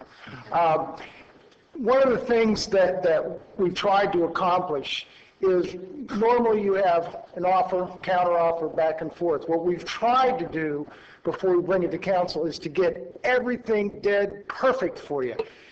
Unfortunately, because of our makeup, with some of the folks from Orion being out of the country, didn't get here till Monday night, they dropped what they could do in order to go through this yesterday. So some of the comments that we got back from Orion, from the people that had to make the decisions, didn't get to us till late yesterday. I really believe, with my heart, that between Lillian and myself and Henry, that this is very doable in a fairly short order. And I would suspect that a couple of hours meeting with Lillian, and we can probably have this done. Now, I can't name a date, but I will let Henry I think give you a date. somebody up there needs to name a date, or it looks like it's going south. No. So step up to the table and name a date. I mean, basically, this contract is, you could take it and mark it up and give it back to us. What we're trying to do is get it to where it's acceptable to you guys without, It's a simple question. I have 2 questions to ask back. Look, I'm getting and then I'll be able to give you an answer. We put a contract together between the parties, and it's submitted to you for approval. How much advance notice does it have to be received by you to be approved, to be able to come before a meeting of the council? I'll tell you what, this council would probably agree to do a special call and sit down here, and consummate the deal for. Y'all do it. I'm not coming to come. Well, I think 4 of us will be here. I mean, I think I'm out of town. I mean, the issue is, I mean, I think we've given our comments and where we are on the deal. I mean, if this was completely acceptable, then we're ready to sign. What has been submitted. I'm sorry, Mayor. One second, let me hear from the attorney, please, Ms. Williams. Yes. Yes, Mayor, I'm hearing you say you need a drop-dead date. The last draft submitted today by Mr. Kaufman has a date in there of March 15th, by which their finance has to be in place. The first rent payment is made to the city of $50,000, and it appears to me that's the date where the deal goes hard. If I'm not understanding that last draft... But I thought that once this deal is signed, the money becomes real. That's what we're talking about up here. Right. So if it became real tomorrow, I mean, if the signing happened tomorrow or by the end of the week, the money's real, it's in there, and it's in the attorney's trust account, it's real money, and they still have to the 15th, but it's real money, and it's ours and non-refundable. That's correct. That's a typical situation, but the way that this is written, if by that March 15th deadline, they don't produce the first rent payment and they don't obtain the financial assurances from their lender, Orion, they will not proceed with the deal. I think Mr. Kaufman confirmed that to me, and the city at that point would have the right to terminate the lease for failure to pay that initial payment. Yes, Mr. Shelley.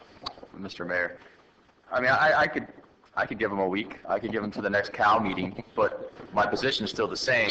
I want an executed contract at the time, and I want non-refundable money. And that's not what they're offering. Is the CAL meeting is when? 2 weeks, right? 2 weeks?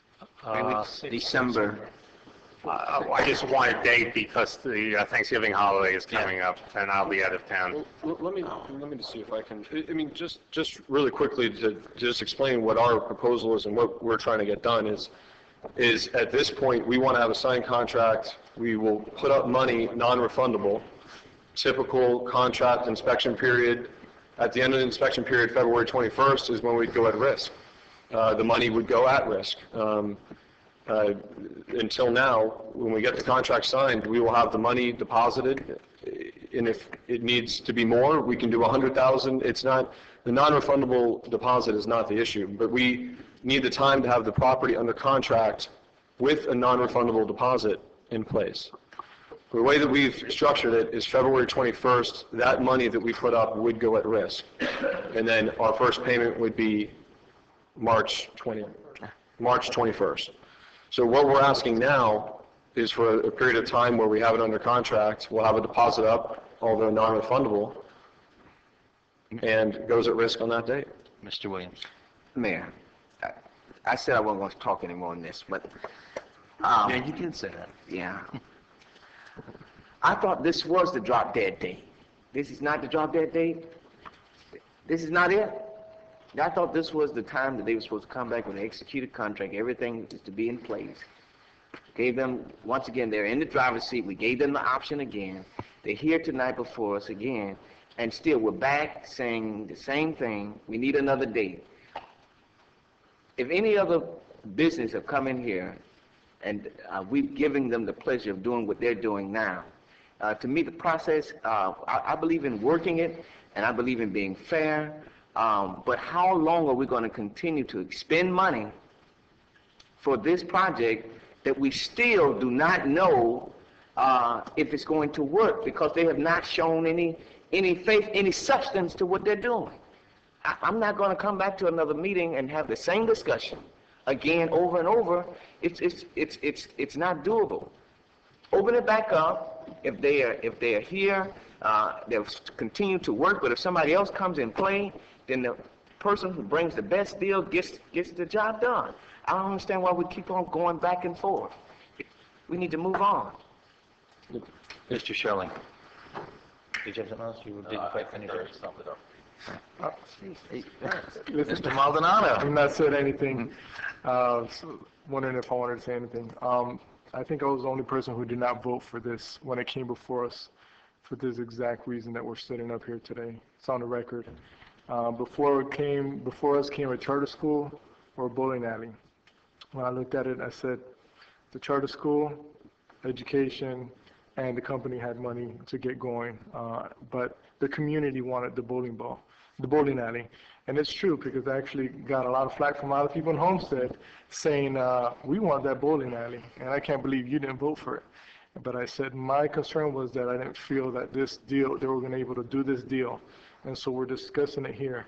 It kind of sounds like they're looking for that same guarantee that we kind of just dealt with Dade Medical College in a sense, where they're looking for that guarantee in order to move forward. That's the same guarantee that we were trying to work with Dade Medical College. I guess we kind of gave them a guarantee. We've definitely worked with them. At this point, thinking about my community, I know they would really like a bowling alley, and we would really like it here. I guess so. I know what you're saying, Jimmy. No more time. We've given you guys enough time And really, I feel like saying no, but I'm thinking about all those community members that it'd be great if we had something here in our community that we could just get together and have a good time. So they asked for it, they're paying for it as a community and with those tax dollars.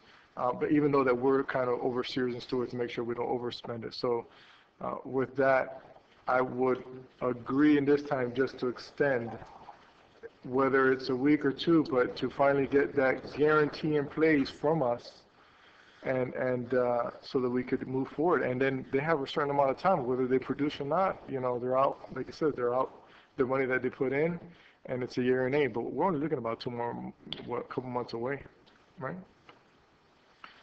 That's where so I just wanted to put that on the record, just put it out there. So I'm okay with extending, the final, obviously, if you come back with this kind of, we're almost there, I'll be the first one to shoot it down. Well, thank you very much. City Attorney, what do you feel it's missing, and what do you feel the time it'll take to wrap this up? But what 1, 2, 3 things bother you, and can we iron them out right here, right now, and get these guys to come to the table in the next week or so, and you come back and say, Mayor and Council, I got a deal. Right, we have business issues that are for the council's direction, and we have legal issues. I feel that the legal issues on the contract are near completion. I agree with Mr. Pope, their attorney, that it's about a week's time to work out those legal issues. However, I need direction on the business issue, and the business proposal is they want additional time. I'm hearing today, February 21, for the financing to be in place, and up until that time, the deposit would be refundable and the deal would not go hard. So what would you like to see protecting us? Give me a suggestion. Well, I don't control the business deals. It looks like they're close to getting their financing in place. I probably agree with Councilman Waldman. I'd give them till the first of the year to get their financing in place, at which point the deposit goes hard and the deal goes hard. January 1. January 1. I'm sorry, Mayor. Yeah. I want to make just a statement to my colleague Elvis. I see what you're saying. I agree, but see, Medical College has some history. They've produced $5 million of history. Yeah, they have some substance. Here we just have air, and so I can go to Dade Medical College and see what they have done, and can give them a good faith and know that possibly the deal will happen. Here I don't have that. I don't have that assurance. All I have is bills from the attorneys, and who's getting paid are the attorneys, not the city. And so I'm here to protect the people, and I'm not here to be expending any more money on this deal, because we put out more skin out in this piece than we have any other project. And I've not seen this before ever, sitting up here on council. And I think if we're going to do it, we've given them enough time. And so Dade Medical College has already produced. They have substance. I don't have it. I don't see it here. Good point. Mayor, Yes, Ms. Ball. we keep talking about this money being spent. You don't have any deals in the city of Homestead where you don't have money being spent. And we've never had a hard figure as to how much money has been spent. So, and I remember when Richard was here at the last meeting, he said he didn't think it was that large of an amount of money, but he didn't have the totals with him that he could give to us at that time. Any deal you do, you're going to have attorney's fees. You're going to have this. I just see this as so frustrating, because if you think we have problems, look at these folks. They're up there with a whole team of people. They're paying. They must believe in themselves, because they're paying to do that. They get nothing. We still have the property. We will still have the property even if you do not come through. But you keep expending it. You can't tell me these people are free, because it costs money. So I'd love to see your bills one day, but I can only talk as far as my experience goes with business and with real estate. But and yes, Dade Medical, they do have investments in our community, but they're profiting from those investments as well. And they wouldn't do it if it wasn't good for them. That's the bottom line, people. They wouldn't do it if it wasn't good for them. And we heard the people say, we want a bowling alley, we're really close, and that place is a mess. Hope that doesn't influence your Been through it plenty of times. your money, people, but it's a mess, and the people want a bowling alley, and we're this close. Would you agree that we're really close, Lillian? Again, on the legal issues and the contracts? Okay. Yes, but there's the business issues for you all. Issues, Yes. whatever it is. But other people have asked her questions, direct questions, and you know, I'm gonna you give just a do thumbs that. up for now. Anyone else? Anyway, thank let's you. do a thumbs up. Get away. And if I may, if I could just say one more thing. You know, we do all want the same thing. You know, we got into this project and you know, it took a little while for us to get our arms around it, but we believe in it. I have family that lives down here. They do want a bowling alley. I think it's a great amenity to the city. I think it's it's an opportunity where if that facility goes away, it won't be down here for a pretty good, long time to come. There's a incredible amount of capital that goes into, building a bowling facility, and the fact that is here is the only reason we're able to even discuss this, because we're able to still come in with a significant amount of money, but it's limited. And Councilman Williams, I'm happy to sit down if you ever would like to go, and I can show you more than air. I promise you. We'll bring it with you then. Bring it to the council meeting in writing, and then we can talk. What I'd like to show you is the amount of due diligence and time that's spent not only by us, but the office has spent an incredible amount of time. And I have not been here for 2 years working on this, and I understand your guys' frustration. Believe me, if I was sitting in your position, I want people to put money up at risk. We're on the other side of real estate deals. First thing we want is them to put money up at risk. But I can promise you we're spending money, and the Kaufmans have spent a great deal of money. And, it's a project that we want to do. We are saying that we want the contract to be done as quick as possible. We would love to finish it off in 2 days, and like she said, it's down to the business terms. What we're asking for on the business side is a inspection period in order to go through and do what we need to do. We will be spending money. We've already spent money. And that's where we are. If we can get the time until February 21st in order to get that done, I think we will, have a good opportunity to do this. And if it involves, as soon as the contract is signed, we of course have money up, albeit non-refundable, and we can even raise that number if it helps, show, the strength of the companies and investors behind us. But I'd like a chance to rebuttal what he Finish because you started. Go ahead. Yeah. Let me say this. I'm not questioning your due diligence and all the work that you all have put in. I'm pretty sure you all have expended whatever amount of dollars that there is to expend. All I'm saying is bring that what you all are talking, bring it to the council meeting. That way, you won't hear anything else from me when the deal is signed. I'll be the first to support you, but as for right now, there's no substance. So I'm saying to you, and to the rest of your persons that are with you, standing with you, is that I have not seen anything that you all have delivered. So until you do that, then you change my mind. If not, you've not done that yet. So my position is what it is. Whether you like it or not, that's just where we are.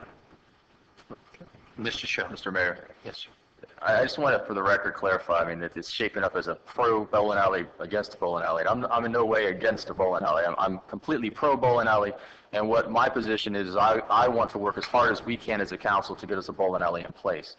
Unfortunately, the process that we've gone through with this particular project has not instilled confidence in me that it's going to succeed, or that you guys are going to be able to bring that product to fruition. And so for that reason, I want to see if we can find other people that may be able to do so quicker, faster, and that would instill more confidence in me. At the same time, I hope you continue to work on it. If this council doesn't go forward, or if it does, then you're okay. But I hope you continue to work on it, because again, if you bring me something ready to go, I'll approve it. I want a bowling alley. I want a quality bowling alley. But I don't want us to waste any more time if it's not going to work. And I don't feel at this point that you guys are going to be able to pull it off. And that's what my concern is. And so that's my position. I just want to make sure it's clear. Thank you. Thank you, sir. Okay. We need some general consensus here. I will give them to my opinion is I will give them drop dead, and I don't want to hear anything else from them at the next council meeting. The contract's either signed with money in the escrow account, or the deal is done in my vote. When? At the next council meeting, in December. Is that money at risk? So I tried to talk to you about money at risk, but you Tried to guys didn't settle want to talk something about it. 15,000. May I ask a question? What is customary for somebody to put down a deposit? I know in my business it's customary to put down a deposit, then they have time to do their due diligence, to do their germ, to do their, all the things that they do, and then that's when the money becomes non-refundable. That is customary across the board, I do believe. Yes, it is. It's my understanding they've had access to the property prior to these agreements being drafted, that inspections have been done, and in fact, the current draft of the agreement that we presented and they presented back does not have an inspection period for due diligence. All of that was completed, and I think Mr. Kaufman can confirm that. There's a difference between a due diligence for property inspections and a financing contingency period. You could limit the extension to a financing contingency period, and it would be limited to them securing the financing. Or you could make that period broader and include property inspections if the council so directs. And one more question. Even if my fellow colleagues do not agree with what I would like to see happen, and that is to give them an extension, and actually, Mr. Burgess, what's the date of the next council meeting? 16th of December. So we're just 2.5 weeks shy of the first of the year, so I could live with that. But you know, in my opinion, you can't get your financing in place until you have your contract. Oh, it's the 14th? It's a little sooner. So, again, just go back and forth. And I can't wait to see all the people jumping up in line to purchase this bowling alley. And I'd wager, this is one time I wager a bet that it wouldn't happen for another year or two, and we're really close. So that's all I'm going to say. I'm like Mr. Williams, that's all I'm going to say. Yes, Mr. Shaw. I mean, I can support to the next council meeting, but it's got to be a non-refundable deposit at that time. Signed contract, non-refundable deposit. Same thing we had this time. You sign the contract, and as soon as we sign the contract, the money that you've deposited, that $50,000, is now non-refundable and is our money. I can give you that, but without that, I can't do it. We cannot commit on that date to make the $50,000 non-refundable at this moment in time.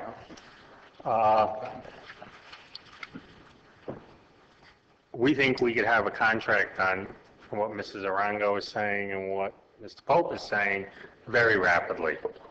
And assuming the business issues are addressed between the city and ourselves and an agreement is made.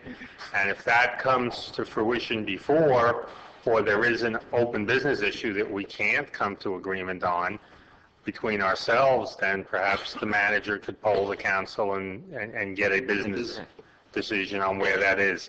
And that might have to do with the total dollar amount of a non-refundable deposit. I think if you put this thing out to other people or open the world up, we're still going to do our thing. I'd like not to see it. It's going to hamper our efforts to put our final financing together. But the city, we understand the city has the right to do that. I'd like to just remind the council and point out to the new members that the number we committed to do the project for, to purchase the land for from the city, was substantially higher than the next bid up for the school. And that our payment terms, I believe, back are better in that case as well. So I think the city has a better financial deal here. It's going to take somebody longer to get to where we are if they start themselves. Yes, we've done our due diligence on the building and on the property. There's a couple of small issues that are outstanding that we're going to be taking care of, but basically we need time for a financing contingency, as it was explained, to finish up the deal here. We know the building and the property really well at this point, and we know what it's going to take to bring the property up to snuff. And, I'm sure from the various documents we submitted, you're aware that we're putting over $2 million into the property here. And raising the $2 million for a business venture, not a real estate venture, given the fact that the property is restricted in use, is different in this market than it is in another market. And we want bowling for Homestead. We think it's a great niche market, and we plan to make money doing this. But, the city council has to vote what they feel is best for the residents and taxpayers in Homestead, and we understand that. But, we've got blood into this deal at this point, and we're not going to walk away from it. And I really think that you're not going to get a better deal at the end of the day, dollar for dollar, than we're offering. I think we can get the contracts done quickly. If we can bring them forward for council approval before that time, we will certainly make an attempt to do that, or come to the cow if it's ready and have a discussion of that. If any members of the council want to meet with us, if that's permitted by sunshine laws, we will be more than happy to sit around a conference table and go through the deal and talk about any issues we have, so you're fully up to speed on what we're negotiating here.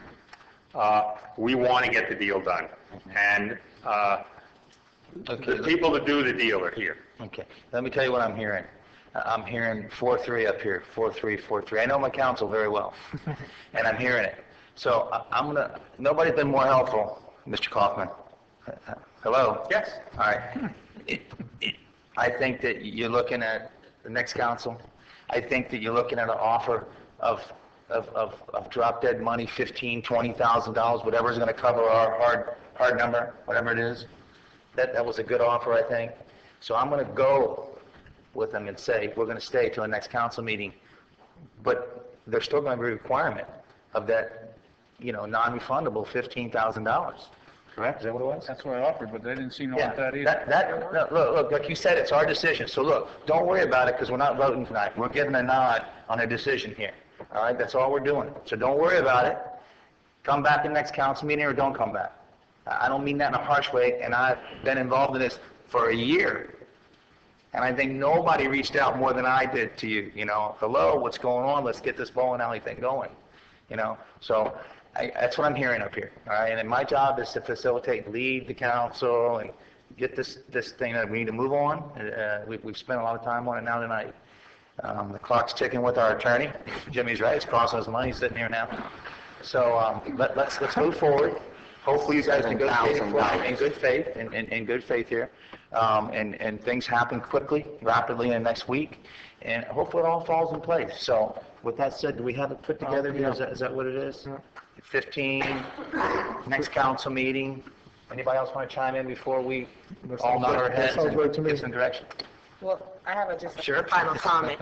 You made a statement about the new elected officials up here, but I believe I'm the only new elected official on this side of the dais. But when this application originally came forth, I was on that side of the dais. So I am familiar with the background and history of everything that you have put into this project. But it seems as if we're trying to work with you here, and you're not being flexible. We're trying to give you something to go on, and you're just not budging. So I agree with my colleagues up here, by the next council meeting, a contract and a non-refundable deposit for the amount that we have expended, Right. That's what I would support. My little 2 cents. Okay, thank you so much. Wow, we're making headway here now.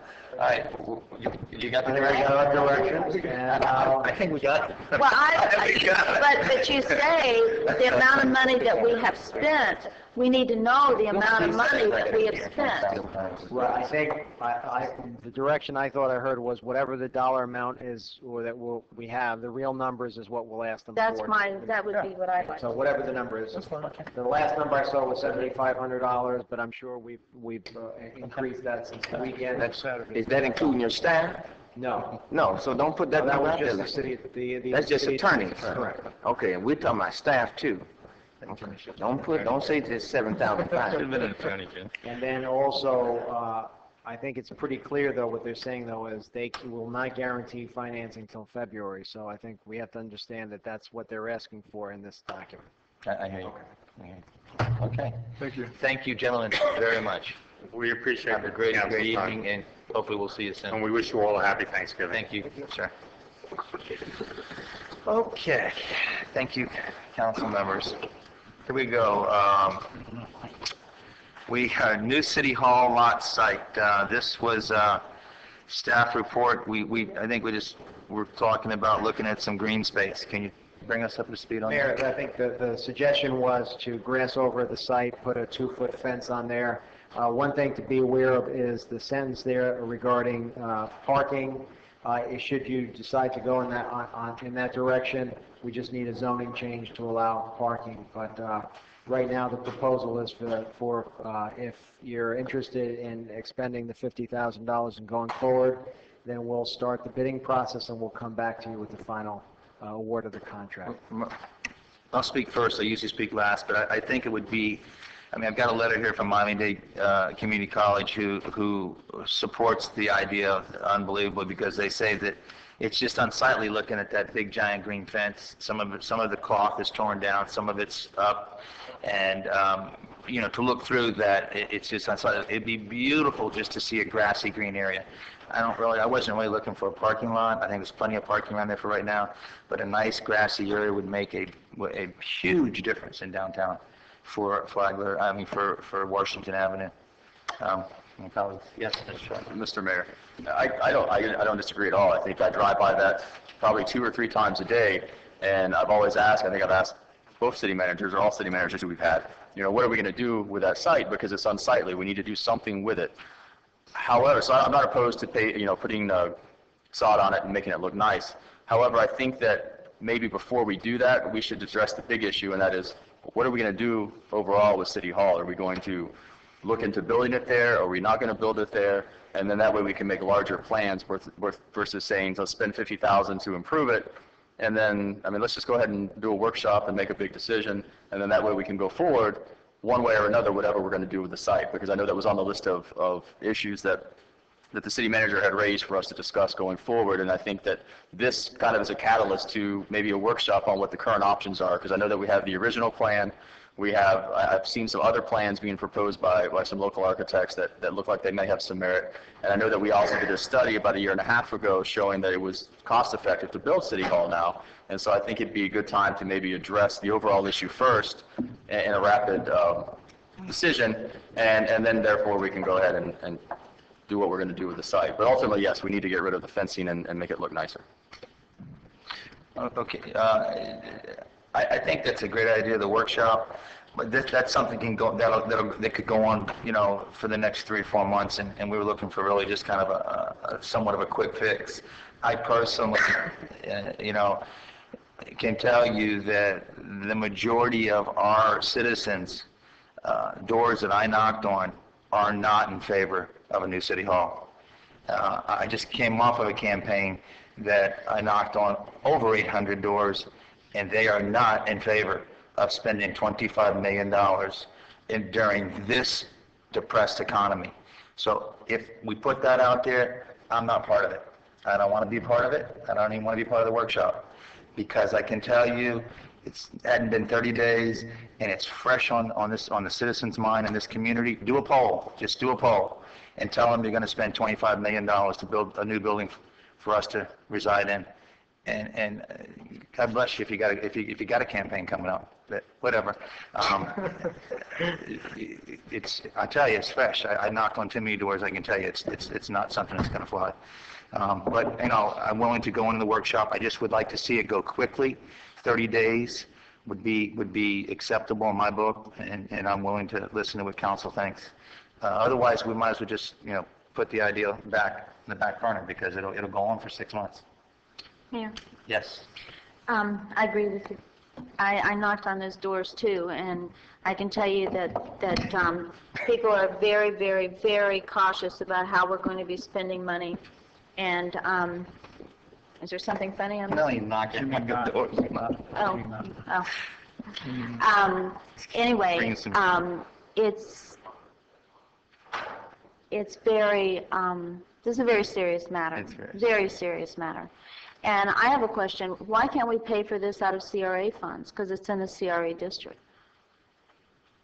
I mean, what fund it says is being paid for by We City thought the Hall? most appropriate fund would be the City Hall fund because it's, But we don't have it, and correct me if I'm wrong, because I think I asked this question maybe a long time ago, that we never set up, we never designated, as far as I know, a fund that said City Hall Fund. it's sitting there, it's roughly $18 million. You can move it anytime you want because you're the elected body and you can decide to do with it what you please, but right now it's being left untouched and it's designated unofficially as City Hall money, but you certainly could move it anytime you want. Well, in my humble opinion, you know, I know this building, if we're going to stay here, it's going to need some major repairs and renovations. And, I mean, that's what CRA money is supposed to do, correct? I mean, to be spent in the CRA. I don't either. I mean, that's just... Be the first bit of money we get to spend. I got a question. But, may I just finish? Sure. The 2-foot fence, I would like to see it maybe 3, you know, because, I mean, people are just going to hop over that like it's a game. And, I mean, we can make it beautiful and decorative, but I'd like to see it just a little bit higher. And I agree that parking should not be, if we're going to spend $50,000 on sod, that we shouldn't allow parking in there. But that's just my opinion. Thank you. Thank you. Mr. Williams? Yeah, I thought, I was under the impression that you could not expend CRA dollars to help, even though we're not building a city hall, but to go to help underwrite the cost of building or using monies in that light. From my understanding, that's what I assumed, because I thought we had to tread very closely on how we used those monies for projects that the city owned in having a declaration for building the city hall. I didn't think we can use funds for that. So if you bring me a clear answer back for that, that would be great. I would imagine that we can find a justification if that's the will of the board, but I certainly think the cleanest way to go is using the City Hall money. I agree with you. Use it. Okay, any other questions? Yes, Mr. Mayor. Yeah, what I was implying by the City Hall workshop is that I just think we need to make a decision on the piece of land. If we're not going to go build City Hall, then we have a very large piece of land in the center of downtown that we can use for some other form of economic stimulus or some other form of development. And so just to see it sit there vacant with no decision made with this, are we or are we not, you know, my goal is just to let's make a decision, and then if we're not building it, we have additional land that we can either sell or we can try to market, or if we are going to build, then we have a plan. But one way or another, we just need to make that decision and move forward. So that we don't have that vacant piece of property, because we could use it for various reasons. And so that was really my ultimate goal. And as far as go ahead and I don't mind go ahead and putting the sod on there. We don't have to wait for the workshop. It's just, for me, it's a slippery slope that once you make it no longer unsightly, the issue is out of sight, out of mind, and then we never end up having to make that decision. We just keep kicking the can down the road. And so ultimately my goal is just to make sure that we address it, make a decision, and move forward, whatever that decision is. That's my goal with this. Okay, thank you, sir. Further questions? Yeah, just a thought. If we make this sod, I guess I want to put caution that it doesn't turn like a park. You know, people just start having picnics out there, and there's going to be maintenance on that as well. So have that in consideration as we're going to lay the sod and put the sod. I agree. I think it's a great idea because we do need parking down there. I went to lunch there the other day, and it's not parking. It's not parking, it's not parking? Green space. It's just green space? Beautiful green space, you know, kind of like Central Park in New York, you know? Oh, so it's going to be parking. I had an idea it was going to be parking. Well, if the will of the And body... I think it'd be a good idea because we don't have none down there at the If the will of moment. the body is to do parking, then we would have to come back with a zoning change. But that certainly is possible, and, you know, it's really a policy decision. Sure. You know, we mustn't forget that we have that huge lot that I know people don't like me to use the word, but the arsenic lot, that we had scientists come before us on the dais. I don't know if you were on council then or not, but we had scientists come before us and tell us that the only thing that thing could be used for, in their opinion, was a parking lot. And all you had to do was pave it, and it's huge. It runs the whole length of the busway, from one street to another street. And the college has done the same thing with their arsenic lot. Yeah. They're making it a parking lot. So, I'd like to see some other use for that piece of land other than a parking lot. It's just my opinion on that. Well, the issue of parking in the downtown will be one of those items that you have on your laundry list, and hopefully we'll get through them over the next few months. But if it's the will of the board, we'll go forward with the bid for the side. It'll come back to you for final approval, but we'll have some hard numbers for you, if that's the will. Sure. Could you maybe just give us some small rendering of a two-rail fence or something? The whole idea is to be able to see through it. The whole idea is not to fence it in and fence it out. I would have thought that was just a green space, because Miami-Dade Community College had asked us, could we, through our CRA funds or through, they said CRA, when we did our little charrette, our drive around in the trolley that day, was that they really would like to see a sidewalk come out of the front of their campus, down and make a right going towards Chrome Avenue, where their people continue to walk to lunch and walk back to school. And there's some kind of connectivity there. We're missing that. It's roads and roads, and there's really no nice walking path. And so, that's the whole idea. That's when I first got the idea. I was like, why not open up the green space? When these people are walking down that sidewalk, you see a beautiful green area and nice little downtown. I know all of you have plenty of ideas. What we have is by the mid-November, actually the staff right now is working on the capital improvement plan, which will be basically a whole inventory of all the ideas that each of you have given us, plus some of the things that staff sees. So by mid-December, we'll have a draft, and hopefully by sometime in late December, early January, we'll be before you, so you'll see all the items that are on there, and you can pick and choose. You'll see potential funding sources, and I know you're all ambitious, and you'd like to see great things for the city, and it just comes down to priorities. And okay, but we're talking about this issue right now. I mean, you just talked about all those issues. What are we going to do tonight with this issue? Are you going to? Yeah, I thought the direction was we're going to go in and we're going to bid out the work and bring back to you hard numbers. Okay, thank you. Mayor. Yes. Mayor, I'm sorry. Mayor, Vice Mayor, Council.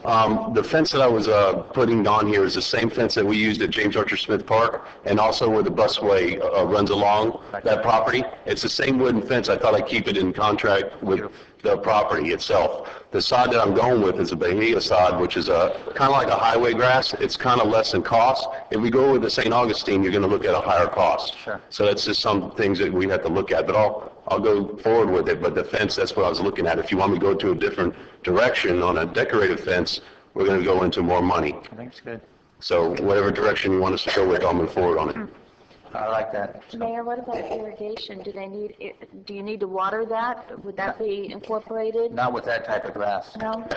Not with the Bahia sod, you wouldn't have to. We would have to do it once it's installed for probably a week, and it'll catch. I mean, that can even grow on asphalt. So, I mean, that's how tough it is. Okay, thank you so much. It's Homestead grass. All right, and no further questions. We're getting ready for our presentation, Southwest Neighborhood Master Plan Code presentation. You ready? Brief. Yeah, brief. He's good at brief. Good afternoon, good evening, Joe Cordino, Planning Zoning Director, and brief. Well, let me see if I can accommodate you on that. I'm going to try as much as possible. We're here because we have two uses. I need the remote control. Yeah.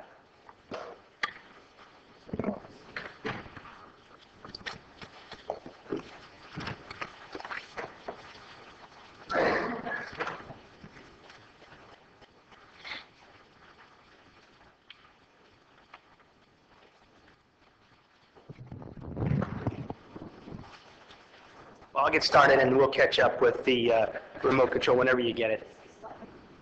That's a lot of shoes. Okay, we're on slide 2. So let's go to slide, the other 2, the one before this. Just keep it there. There's 2 uses in question. We're here because we are asking a question about 2 uses. We had a recycling use and a funeral home that we were looking at to come into the neighborhood, and there was a question of whether these uses were permitted or non-conforming or whichever. We were asked at the time to figure out if there were multiple non-conformities in the neighborhood or issues that probably should be permitted but are not currently permitted through the Southwest Neighborhood Code. And we wanted to figure out at that point, whether the applicants, the funeral parlor, and perhaps the recycling use were going, should be able to, whether the city was going to change this code if we deemed it appropriate, or whether we would decide the applicants were going to go ahead and do this on their own. And then we wanted to ask the question and figure out whether the last round of changes to this code were actually incorporated into the code. So we're going about that. So what we're going to talk about today, next slide, is a review of the purpose of the code, understand why and what it is. We were going to then take the next step, review some of the individual zoning sections, understand what's permitted in each zone, take a look at the non-conforming uses, which we tried to analyze since we spoke last, and then review specifically the funeral home recycling use, and then have a discussion and get direction to proceed. Next slide. So I'm going to try to be as brief as possible, but this is a pretty detailed section of code with 8 different zoning districts and different uses. But either way, the purpose of this plan, as stated, is that it is to depart from traditional zoning, which, by its nature, separates uses and results in additional automobile trips. So this master plan establishes different types of control that are focused on establishing and allowing for mixed use. The plan calls itself a form-based code, focused on the design of buildings and their relationship to streets. And the emphasis on form, the form-based code, the volume, the shape, the look of the buildings, is to encourage mixed use. It's to, next slide please, to promote flexibility and help maintain neighborhood character, and to guide in the development of compact, pedestrian-friendly, mixed-use neighborhoods. So next slide, please. While that's the purpose of this plan, this plan also deals with use in a significant manner, not just form.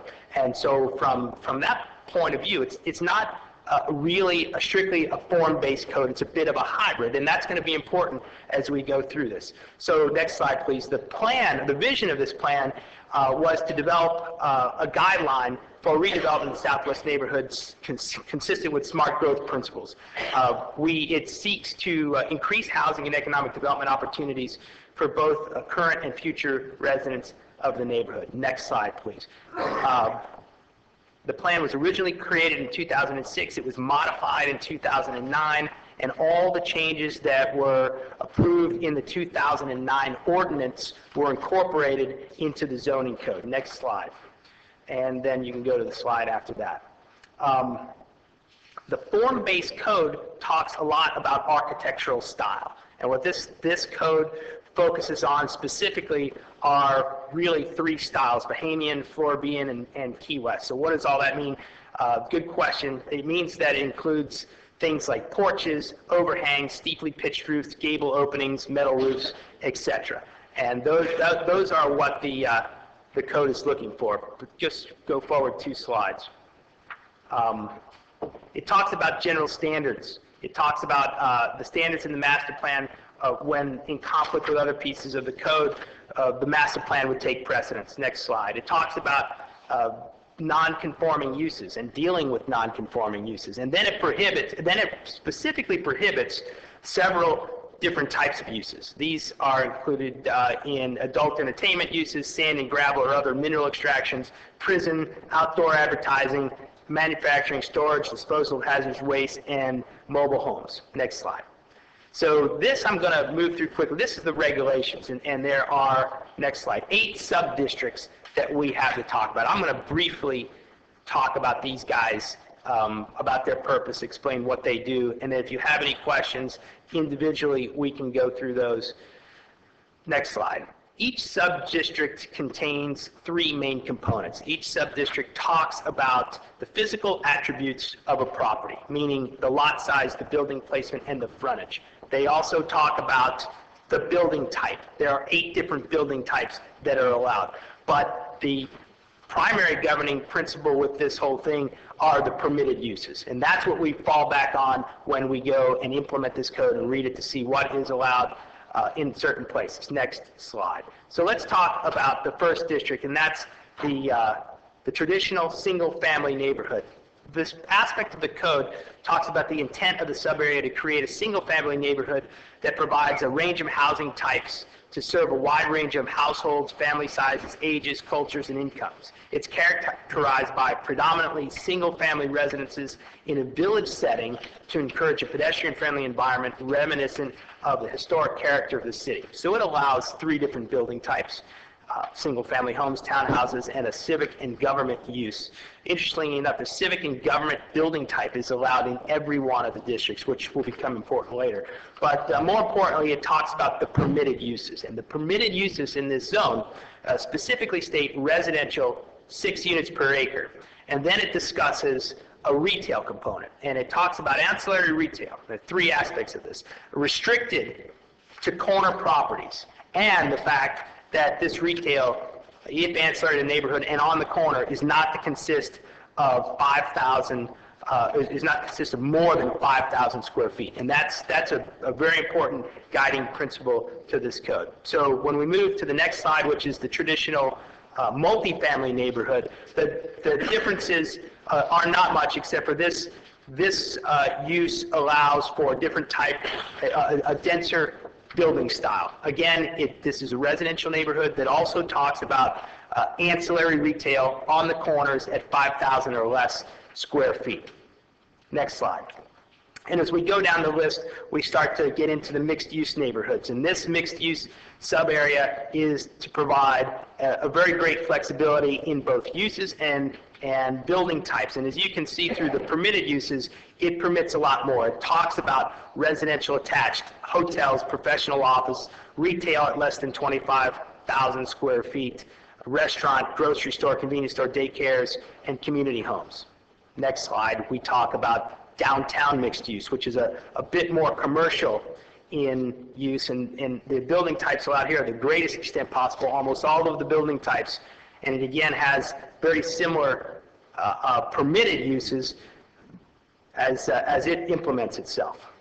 And then we get into the commercial, which is the next slide.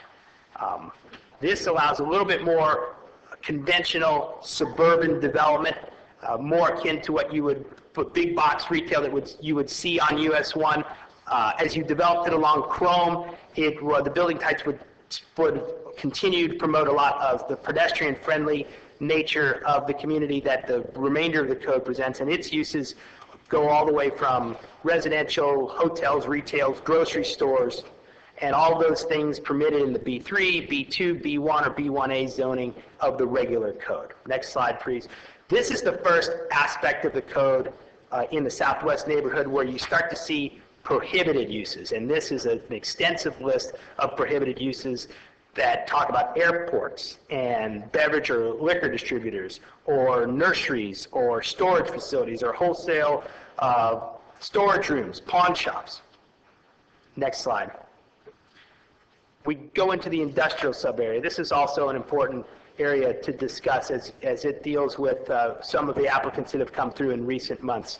This area is intended to maintain the existing industrial areas found in the neighborhood, as well as to provide additional locations to ensure that the jobs to housing ratio, is effectively maintained. Next slide. It talks about a variety of permitted uses. As we can see, these become more industrial: canning factories, concrete products, leather goods, packing plants, railroad stations, etc. And the next slide goes through the same: dance halls, billiard rooms. And go to the slide that says civic and government. I think that's 2 slides forward. This is the area that it states that there are only a small number of civic and government areas scattered throughout the community. Many of these are currently contain schools and government facilities or social services, and the intent is to maintain these areas while also providing for future locations for these types of uses. And in this area, you start to see the permitted uses of schools, churches, social services, and institutional uses. Finally, on the next slide, we talk about parks and open space, and in here your uses are parks and open space. So let's go to the slide that says non-conforming uses, which is next. We did an analysis of the non-conforming uses that exist in this neighborhood. So we looked at every business in the community. There are about 200 businesses in the neighborhood. There are 40 different types if you were to categorize them into the uses that we deal with. About 46 of these businesses out of the 200, 23%, are non-conforming uses. And these are mainly in 2 zoning districts. There are 14 businesses, or 30% of the non-conforming uses, in the traditional neighborhood zone. And there are 12 businesses, or 26% of the non-conforming uses, in the neighborhood mixed-use zone. Next slide. And the main non-conforming uses fall also into 2 categories, apartments and churches. There are 43 licenses for apartments, or 21% of the total. 6 of these are in single family, 6 are in industrial, and all 12 of those are non-conforming. The major issue I see is with churches. There are 24 licenses for churches. That's 12% of the total. We've got 20 of them, or 83% of all the licenses for churches that are in the mixed-use or traditional single-family district, and all 20 of those are non-conforming uses, which seems a little bit out of scale. This next slide is just showing you how we did our analysis. We looked at the business name, found the address, color-coded it to the zoning district color, projected whether it was conforming or not. Next slide. So we go back to the 2 primary issues why we're here initially. We have recycling, which we believe is not allowed, and we have a funeral home, which we believe is non-conforming in the neighborhood. And what we mean by that is that it's there now, but if it's knocked down or tries to expand, it can't because the code prohibits it at this point in time. Next slide. So we talk about recycling first. This is what we're considering not permitted in the community.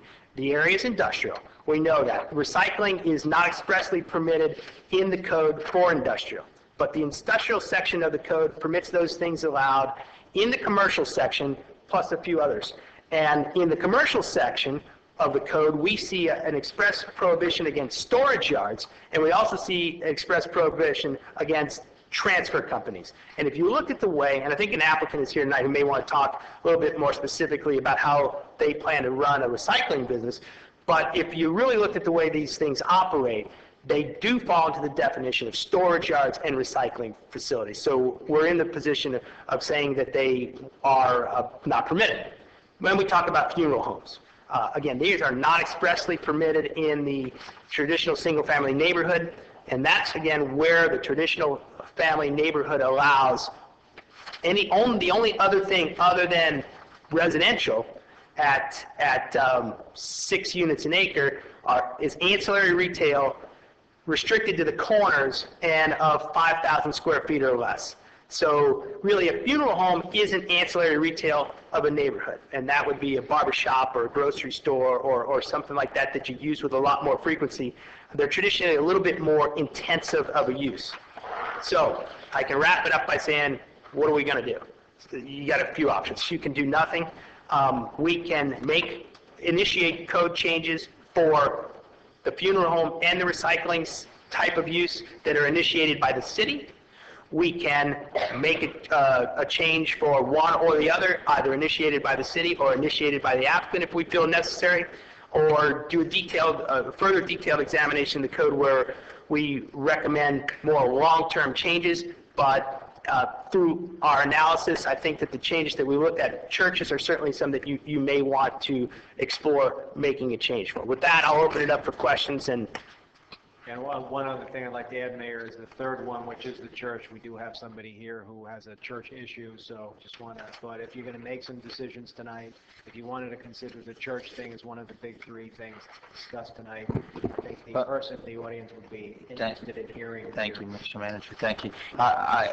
Again, if you, the council doesn't mind, I'd like to just jump out there first. I usually don't, I usually sit back and wait, but we're talking jobs, jobs, jobs. In every case that you pointed out, sir, every one of them are very close to complying. The recycling yard backs up to 2 junkyards. So I think we need to take the initiative, take the charge as a city, and step out there and move these things into compliance. We need to help, not them. We need to step up as big brother and big sister, hold their hand and take care of this. You are standing there and saying to us, we need to make these businesses are non-complying. So what do? We force them out? We shut jobs down? We run jobs out of Homestead? I don't know. I'm just listening to your tone and how you're selling it. I don't like it. Personally, I think we need to step up to the plate, all of us now, and we need to help these businesses. These businesses are suffering out there. And instead of standing on the sideline and keep throwing darts at them and keep causing hardship for them as they drop off one by one, we're going to be sorry that we did that. We're going to be sorry when they moved to Florida City because they didn't have to go through so many hurdles to make it work. But when I see, and I'm going to specifically point out Star Aluminum, when I see them back up to 2 junkyards, and we have been doing nothing but writing them to comply, and very little effort to sit down with them and to make something work, to keep jobs going, it bothers me. So with that, council, floor is yours. Mayor. Yes, sir. I think as a lead representative that represent the Southwest neighborhood, that the couple of these issues I brought to them, the planning department, because the funeral home that is in question was there prior to this Southwest master plan. All they want to do is expand their business, which means that they want to hire more people, and they're in a non-conforming use because they have been grandfathered in because of this Southwest master plan. The plan needs to be tweaked. They should not be penalized because they want to expand their business, and because we have a plan that is not business friendly at this moment. And so I think that if my colleagues would agree, and then we have some issues with the recycling, I'm all for that. I'm very supportive of that. The issue with the church, I got a question for you.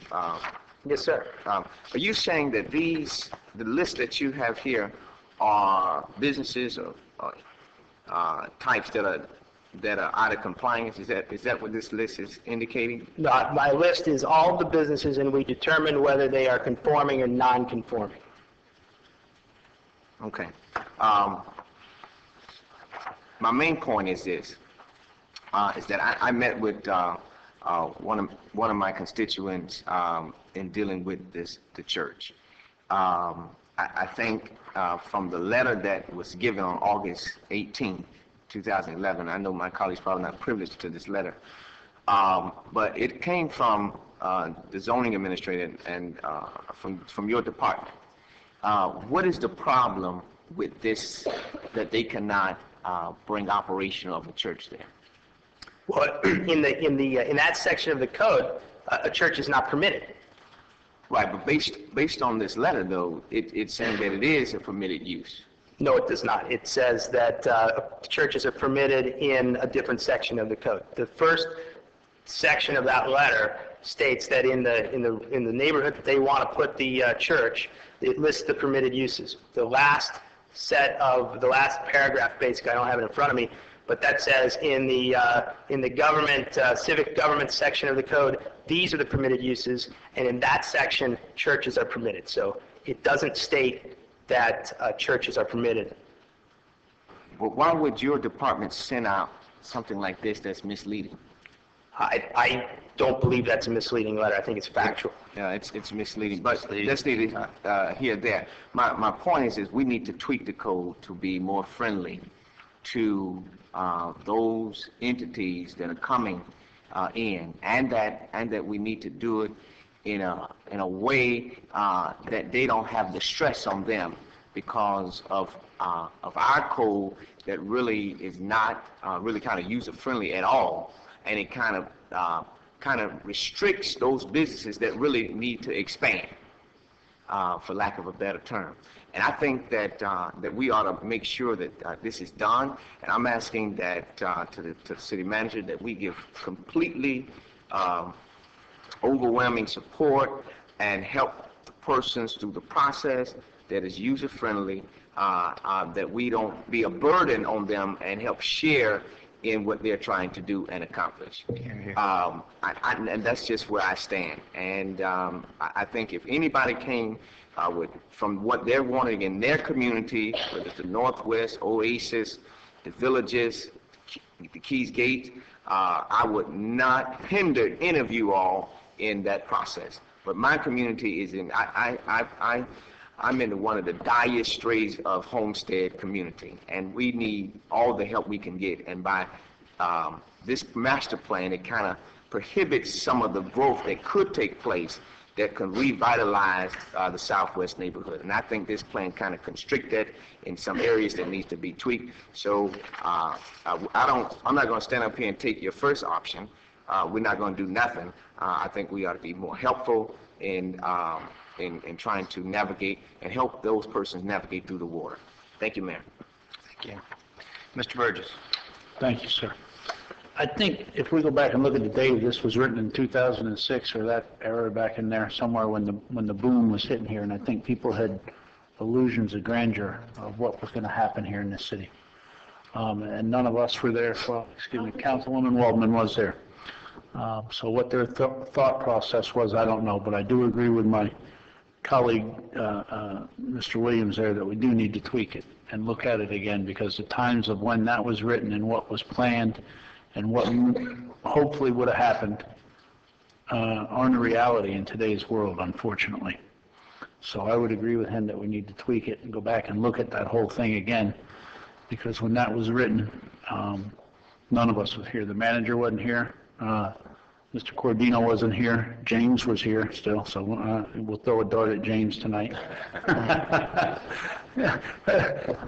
Melissa was here, but none of us were here, so we're not, privy to what their thought process was. But I know that people had big dreams, and unfortunately, those dreams have fallen to the wayside. But so I would say, in defense of people that are here, reading what the code says and trying to follow what their job says and all that, that we do need to be more lenient and helpful, but and go back and tweak it. So that would be my thing. But when we put somebody down there at the end of the hall and the code says they can't do it, then unfortunately those are the people that have to write a letter.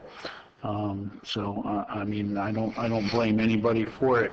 We follow the code and that. With that being said, I would like to move forward with Councilman Williams and listen to his ideas and help him tweak it the way that he thinks is most appropriate for his area that he represents. Thank you. Yes, Ms. Shelley. I agree with both my colleagues in that I think we need to reassess this plan and make it a little bit more reasonable and reflect more of the reality of kind of the economic conditions that we're in and the businesses that are thriving within the area versus trying to shut them down. So I agree. I think we should look at the plan as a whole and reevaluate it and tweak it so that it can accommodate the businesses that are currently in existence and operating. Okay. Thank you, sir. Me? Please. First of all, I was here, but you have to understand, we're only presented the information that was presented to us, and those of you that remember this know what was presented to us. And I think there were some changes made in 2009, wasn't there, Joe? So I don't know why we didn't look further in 2009, but I completely agree with the churches. I haven't had an opportunity to speak. I don't know who it is anyway with the churches. Would you raise your hand? Okay. I don't know what happened. I heard that you bought a property and you weren't told that you weren't allowed to put a church there. Is that correct? Oh, Just shake your head. I don't need you to say anything. Yeah, they can't. But that's not true. Okay, regardless. We didn't allow churches and shopping centers, so I mean, come on. And as far as the funeral homes go, unfortunately, we need them. No offense, but unfortunately, we need them. I have no problem with that. And as far as the scrap metal and the recycling, I have no problem with that either. I happen to ride down Redmond Road all the time. I see your operation. You have a great operation. I used to own MS&L Junkyard. That was my first introduction to the city back in 1986, 87, when I came here, to get my permits. And Joe, I think you've done a really darn good job explaining it in a very simple way. It's hard. This is very hard to comprehend, but you did a really good job, and I appreciate it. And it's like Mr. Burgess said, unfortunately, the person that has the name tag on the desk is the one that has to deliver news, but we're doing the right thing. It has to go to policy, and you're bringing it to us. We're making decisions in a professional way, and so I'm good with all three of those categories. Thank you very much. Mayor. You're looking to your left. Well, he was about to speak, and I went, oh, okay. Go ahead, please. Okay. I also had the opportunity to speak to the gentleman here today regarding the church, and I believe reading comprehension is in my area of expertise. But as I read this, it's kind of misleading to myself. To me, I assume that the church would be in compliance with within this district, but apparently not so. So I would agree with my colleagues up here for us to take it back to the drawing board, look at it. I know it was amended in 2009, but I think it needs to reflect current day realities. So I support my colleagues up here in that we re-evaluate this plan. I think the majority has spoken, so I think I'm going to reserve any more comments. I'm sorry. Go ahead. Floor. Thank you. I would like to give some direction because I want to make sure that the church that is, they say cannot be permitted. Mr. Manager, will you work with your esteemed staff and walk them through the process so they can become compliant and that their use could be put there for they've invested quite a few dollars in. And I've seen this council extend the olive branches already tonight, and so to bend over backwards. And so I'm asking that this particular church here and the recycling, that you all work hand in hand to make sure that they become compliant and that they have permitted use to do what they're doing. And I think this August body, we can give you that direction to make that happen with also tweaking the master plan. And I like to be directly involved with this. Thank you. So that when it comes back for adoption, or however we go through the process, that we would have looked at everything over there in the Southwest Master Plan, and really do a really comprehensive and deal with all the issues that are at hand than just the ones that are coming, because I'm pretty sure there'll be more coming down the road. Sure. And so if you all would, I don't know if we need a motion with that. Well, I would like to ask you as the mayor and the chair of this council to actually get involved with development services and the manager and sit down and bring back to this board some recommendations. You know the area very well. You bring back the recommendations. But we need to take the hardship off these people. Right. And it's not just these three. Right. I've sat down with a dozen different people. Yeah. And so there is hardship out there. And in the delivery is fine, but when you're delivering to someone who's going to be out of this building in the next 15 days, and he has nowhere to go, and he's ready to move to his next move because he believes he was able to do it, it's not that easy. I mean, I saw the sweat on your forehead today, as our development service director looked at you and said, you're not permitted. It's just not permittable. Instead of, I would have said something, let's try to work something out. Let's get together and try to work something out. That's the message I want to send to you, sir. And hopefully that's a message I sent to you when you left my office, all right? And because that's what this council is all about, working things out, creating jobs in this community. So, Mr. Williams, if you'll do that for me, You got for it. this council, I appreciate it. You got it. Anything else I'm looking for? We don't need a motion to direct them. No, We're good. you're on it. I just wanted to be clear. I just want to make sure I understand the direction. The first three wave of zoning changes that would come before you would be the church, the recycling, and the funeral homes. We get them to Joe, you can have them at the next council meeting? Yes, sir. And so, but there is a process that involves zoning board and council, 2 readings, correct? Just let's make sure everybody...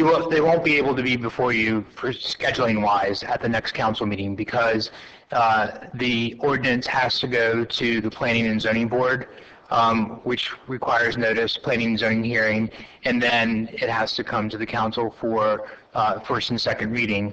So depending on how fast we can put the documents together and call a planning and zoning board meeting, it may or may not come to you on the first meeting in December, but certainly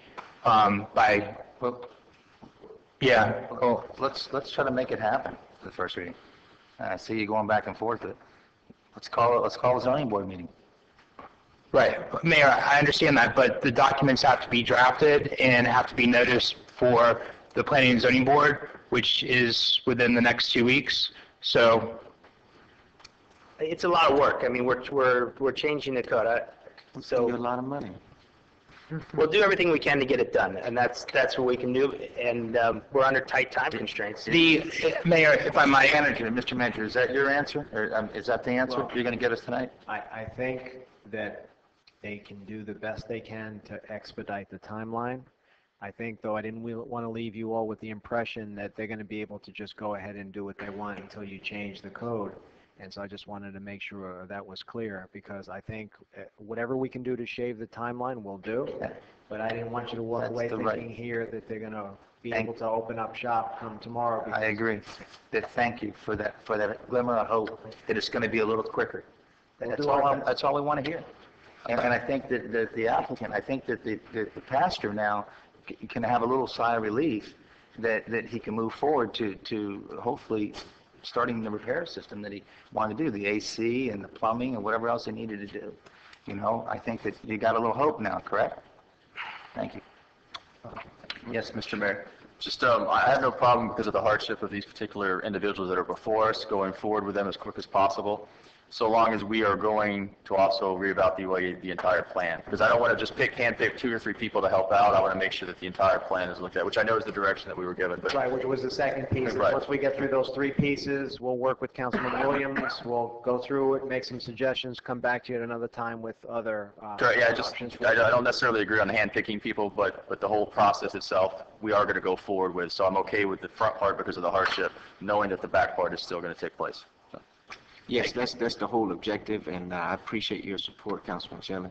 But the door was open because of these applicants, and because of that, then I think they set a precedent in that. So yes, I'm looking to reevaluate everything in this Southwest Master Plan. Thank you, sir. Okay. Yes, sir. Do we have to do, if any of the applicants are going through any issues with code compliance, is that something that we need to address or anything? Because they're non-conforming. Well, we'll look at the files and see if there's something that we can postpone pending approval. We'll do the best we can on those, but we'll have to, some of the things. James? Without getting too detailed with regard to that, there is pending code enforcement action.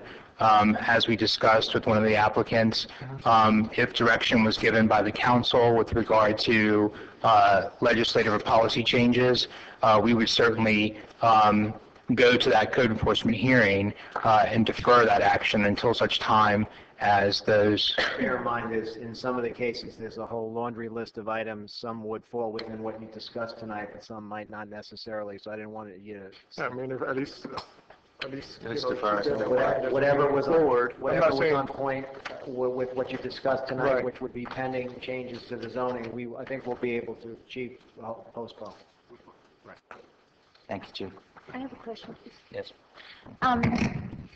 This may sound like a silly question, but, and I have all due respect for the planning and zoning board, but they're not policymakers.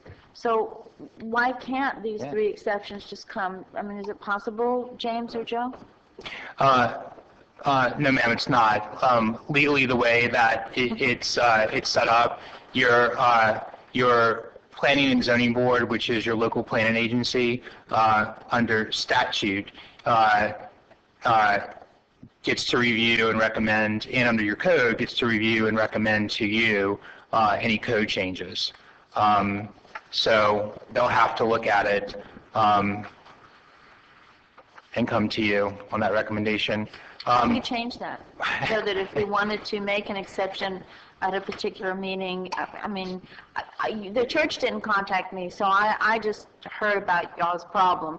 But, so, and I haven't seen any letters or anything, but I want to help you, and I just want to know how could we put something in the books that we could do it? You would need to amend your ordinances, and that takes 2 readings, so that would be too long to suit your immediate needs. But for in the future, maybe we could look at that, so that, we are the ones that take the heat, and so if there's something on the agenda, then we would be able to address that.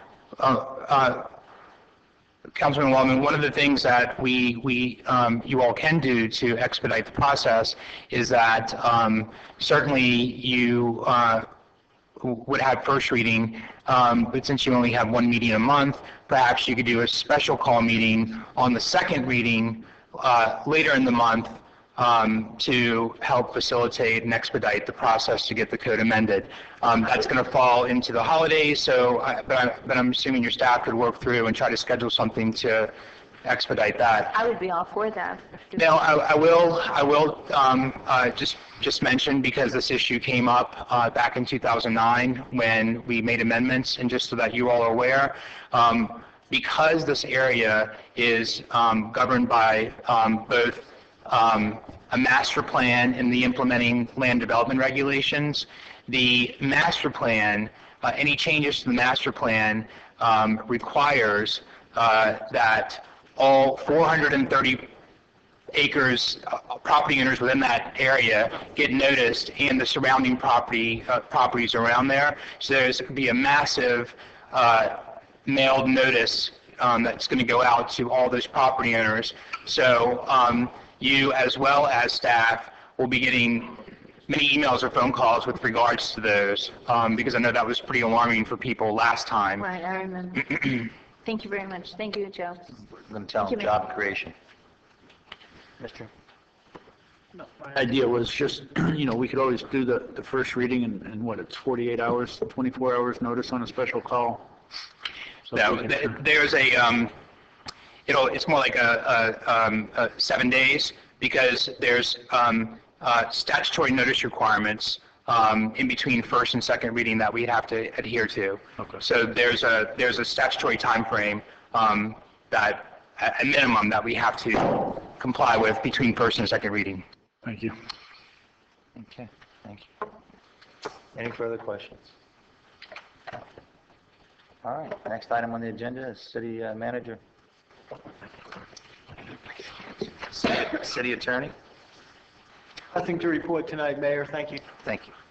Thank you, sir. Councilwoman Faircloth McCormick. I guess the rookie goes first, but with pleasure. I'll be very brief. I recognize that the hour is late, so I will condense what I have to say. I would just like to recognize all those community leaders and businesses that participated in Dade County Public Schools Principal for a day. They took their business and community hats off and put on the hat of that of an administrator. Some lasted towards dismissal, some didn't make it past lunch, but nonetheless they were there, so I would thank them for coming into our school. I would also like to mention about our vision for this city. As an educator and teacher, we begin with the end in mind, thinking where do we want to go and what course do we want to chart. So I feel as a newly elected body, we need to create a shared vision. We all have our personal agendas and our own respective visions for the city, but I think that we need to work collectively and move forward with that shared vision. And I look forward to having that discussion in the very near future. And finally, I just look forward to our committee assignments so that I can really sink my teeth into what I'm doing and produce some positive results for this city. And Thanksgiving is next week, so from me and mine, I'd like to wish a festive Thanksgiving to you and yours. That's it. Thank you. Councilman Shelley. Nothing at this time. Councilman Williams gone. Councilman Maldonado. Thank you, Mayor. Just kind of address what Ms. Fairclough had just brought up. We just got a visioning session that we did when we first came on board, and I think that's going to be very helpful. Education was obviously one of our top 5 that we discussed, and so I look forward to that visioning session. Mayor, thank you for bringing that forward again with the city manager. Having said that, someone kind of threw out an idea. I'm thinking about downtown Homestead. I know we've been talking about it a lot. Julio, is there any way we could get a sign or something, or try to figure out if we get a sign that says Downtown Historic Homestead off the exit of 312? So as cars are driving past us, trying to get to the Keys, maybe that brown sign that says Historic Downtown Area might draw a few of those tourists down to our area. That's something that you can work on. It's just an idea that... You're talking along US 1 No. or the Turnpike? The Turnpike. The Turnpike. That's happening now. It is? There's a local brought one of the DOT people into my office today, and they're looking at 3 different signs that talk about historical downtown. And they'll be back before us. They'll come before council and explain that to us. All right, well, I used to big minds think alike, so go ahead and add that, have that on your radar as well. That's it for me. Councilman, Vice Mayor Burgess. Thank you, Mayor. First, I want to say what a great Veterans Day parade we had downtown, and thank the French government sent a representative there from the consulate here, and they had an Admiral Martin from the French Navy came over here and pinned, I can't remember exactly what the French government called it, but it's the highest award they can give to a non-French citizen for an act of bravery, I guess is what you would call it. And it was 10 people that received that the other day, people that stormed the beach in Normandy, and the French government was here to tell them thank you. So that was quite a special treat for them, and a special treat for me to be able to tell those 10 guys thank you, because as we look back on Veterans Day and you go way back to what those guys did, it's because of them the world is what it is today. So it was quite a special honor to tell them thank you.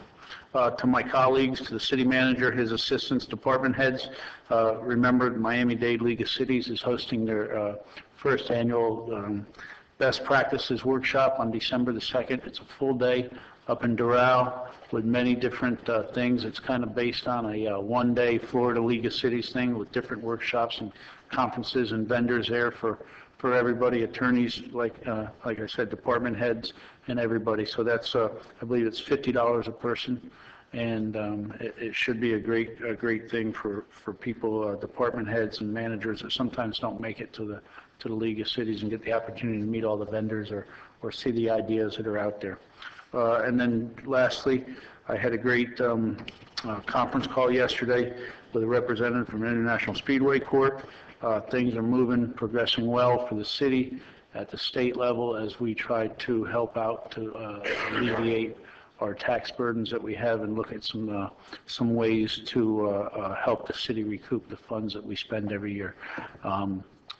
All I can say is legislation is moving forward. We've got several key people in place to help us, and we're getting help from them. So hopefully here in January or February when the state reps and all state senate are back in session, we can get some help from them and push things. So if you have a chance or see somebody, let them know that we keep their eyes open and look out for the bills as they come towards them and move out of committee. So with that, thank you, Mayor.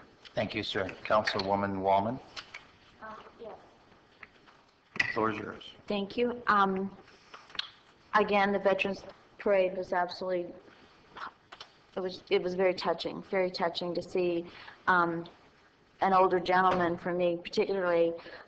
He walked the whole length of the parade, and It was just beautiful, and again, ditto to Mr. Burgess's comments. I mean, without them, we wouldn't be able to put our heads down at night. We wouldn't have the freedom that we have. I would like to encourage everyone out there in TV land to support the local food banks. Thanksgiving is around the corner, and there's so many people. I know the Methodist Church, they feed hundreds and hundreds of people every single week. The soup kitchen, they do the same, and more people, unfortunately, are seeking those types of facilities to have a decent meal. And Thanksgiving is something that when we all should say thank you to the one above for giving us all the things that we have, and we're so fortunate. So happy Thanksgiving from my family to your family. And race weekend is this coming weekend, so I hope and pray that every business is absolutely packed. I hope we can't get any reservations. I hope that every store is packed. And I know they're having an event downtown as well on Saturday night. So enjoy, but be careful. Thank you. Thank you. The visioning session, yes, I've been in contact with Dr. Scott Payne from University of Tampa. He's willing to come back again this year and do the one-day facilitation. It was very successful.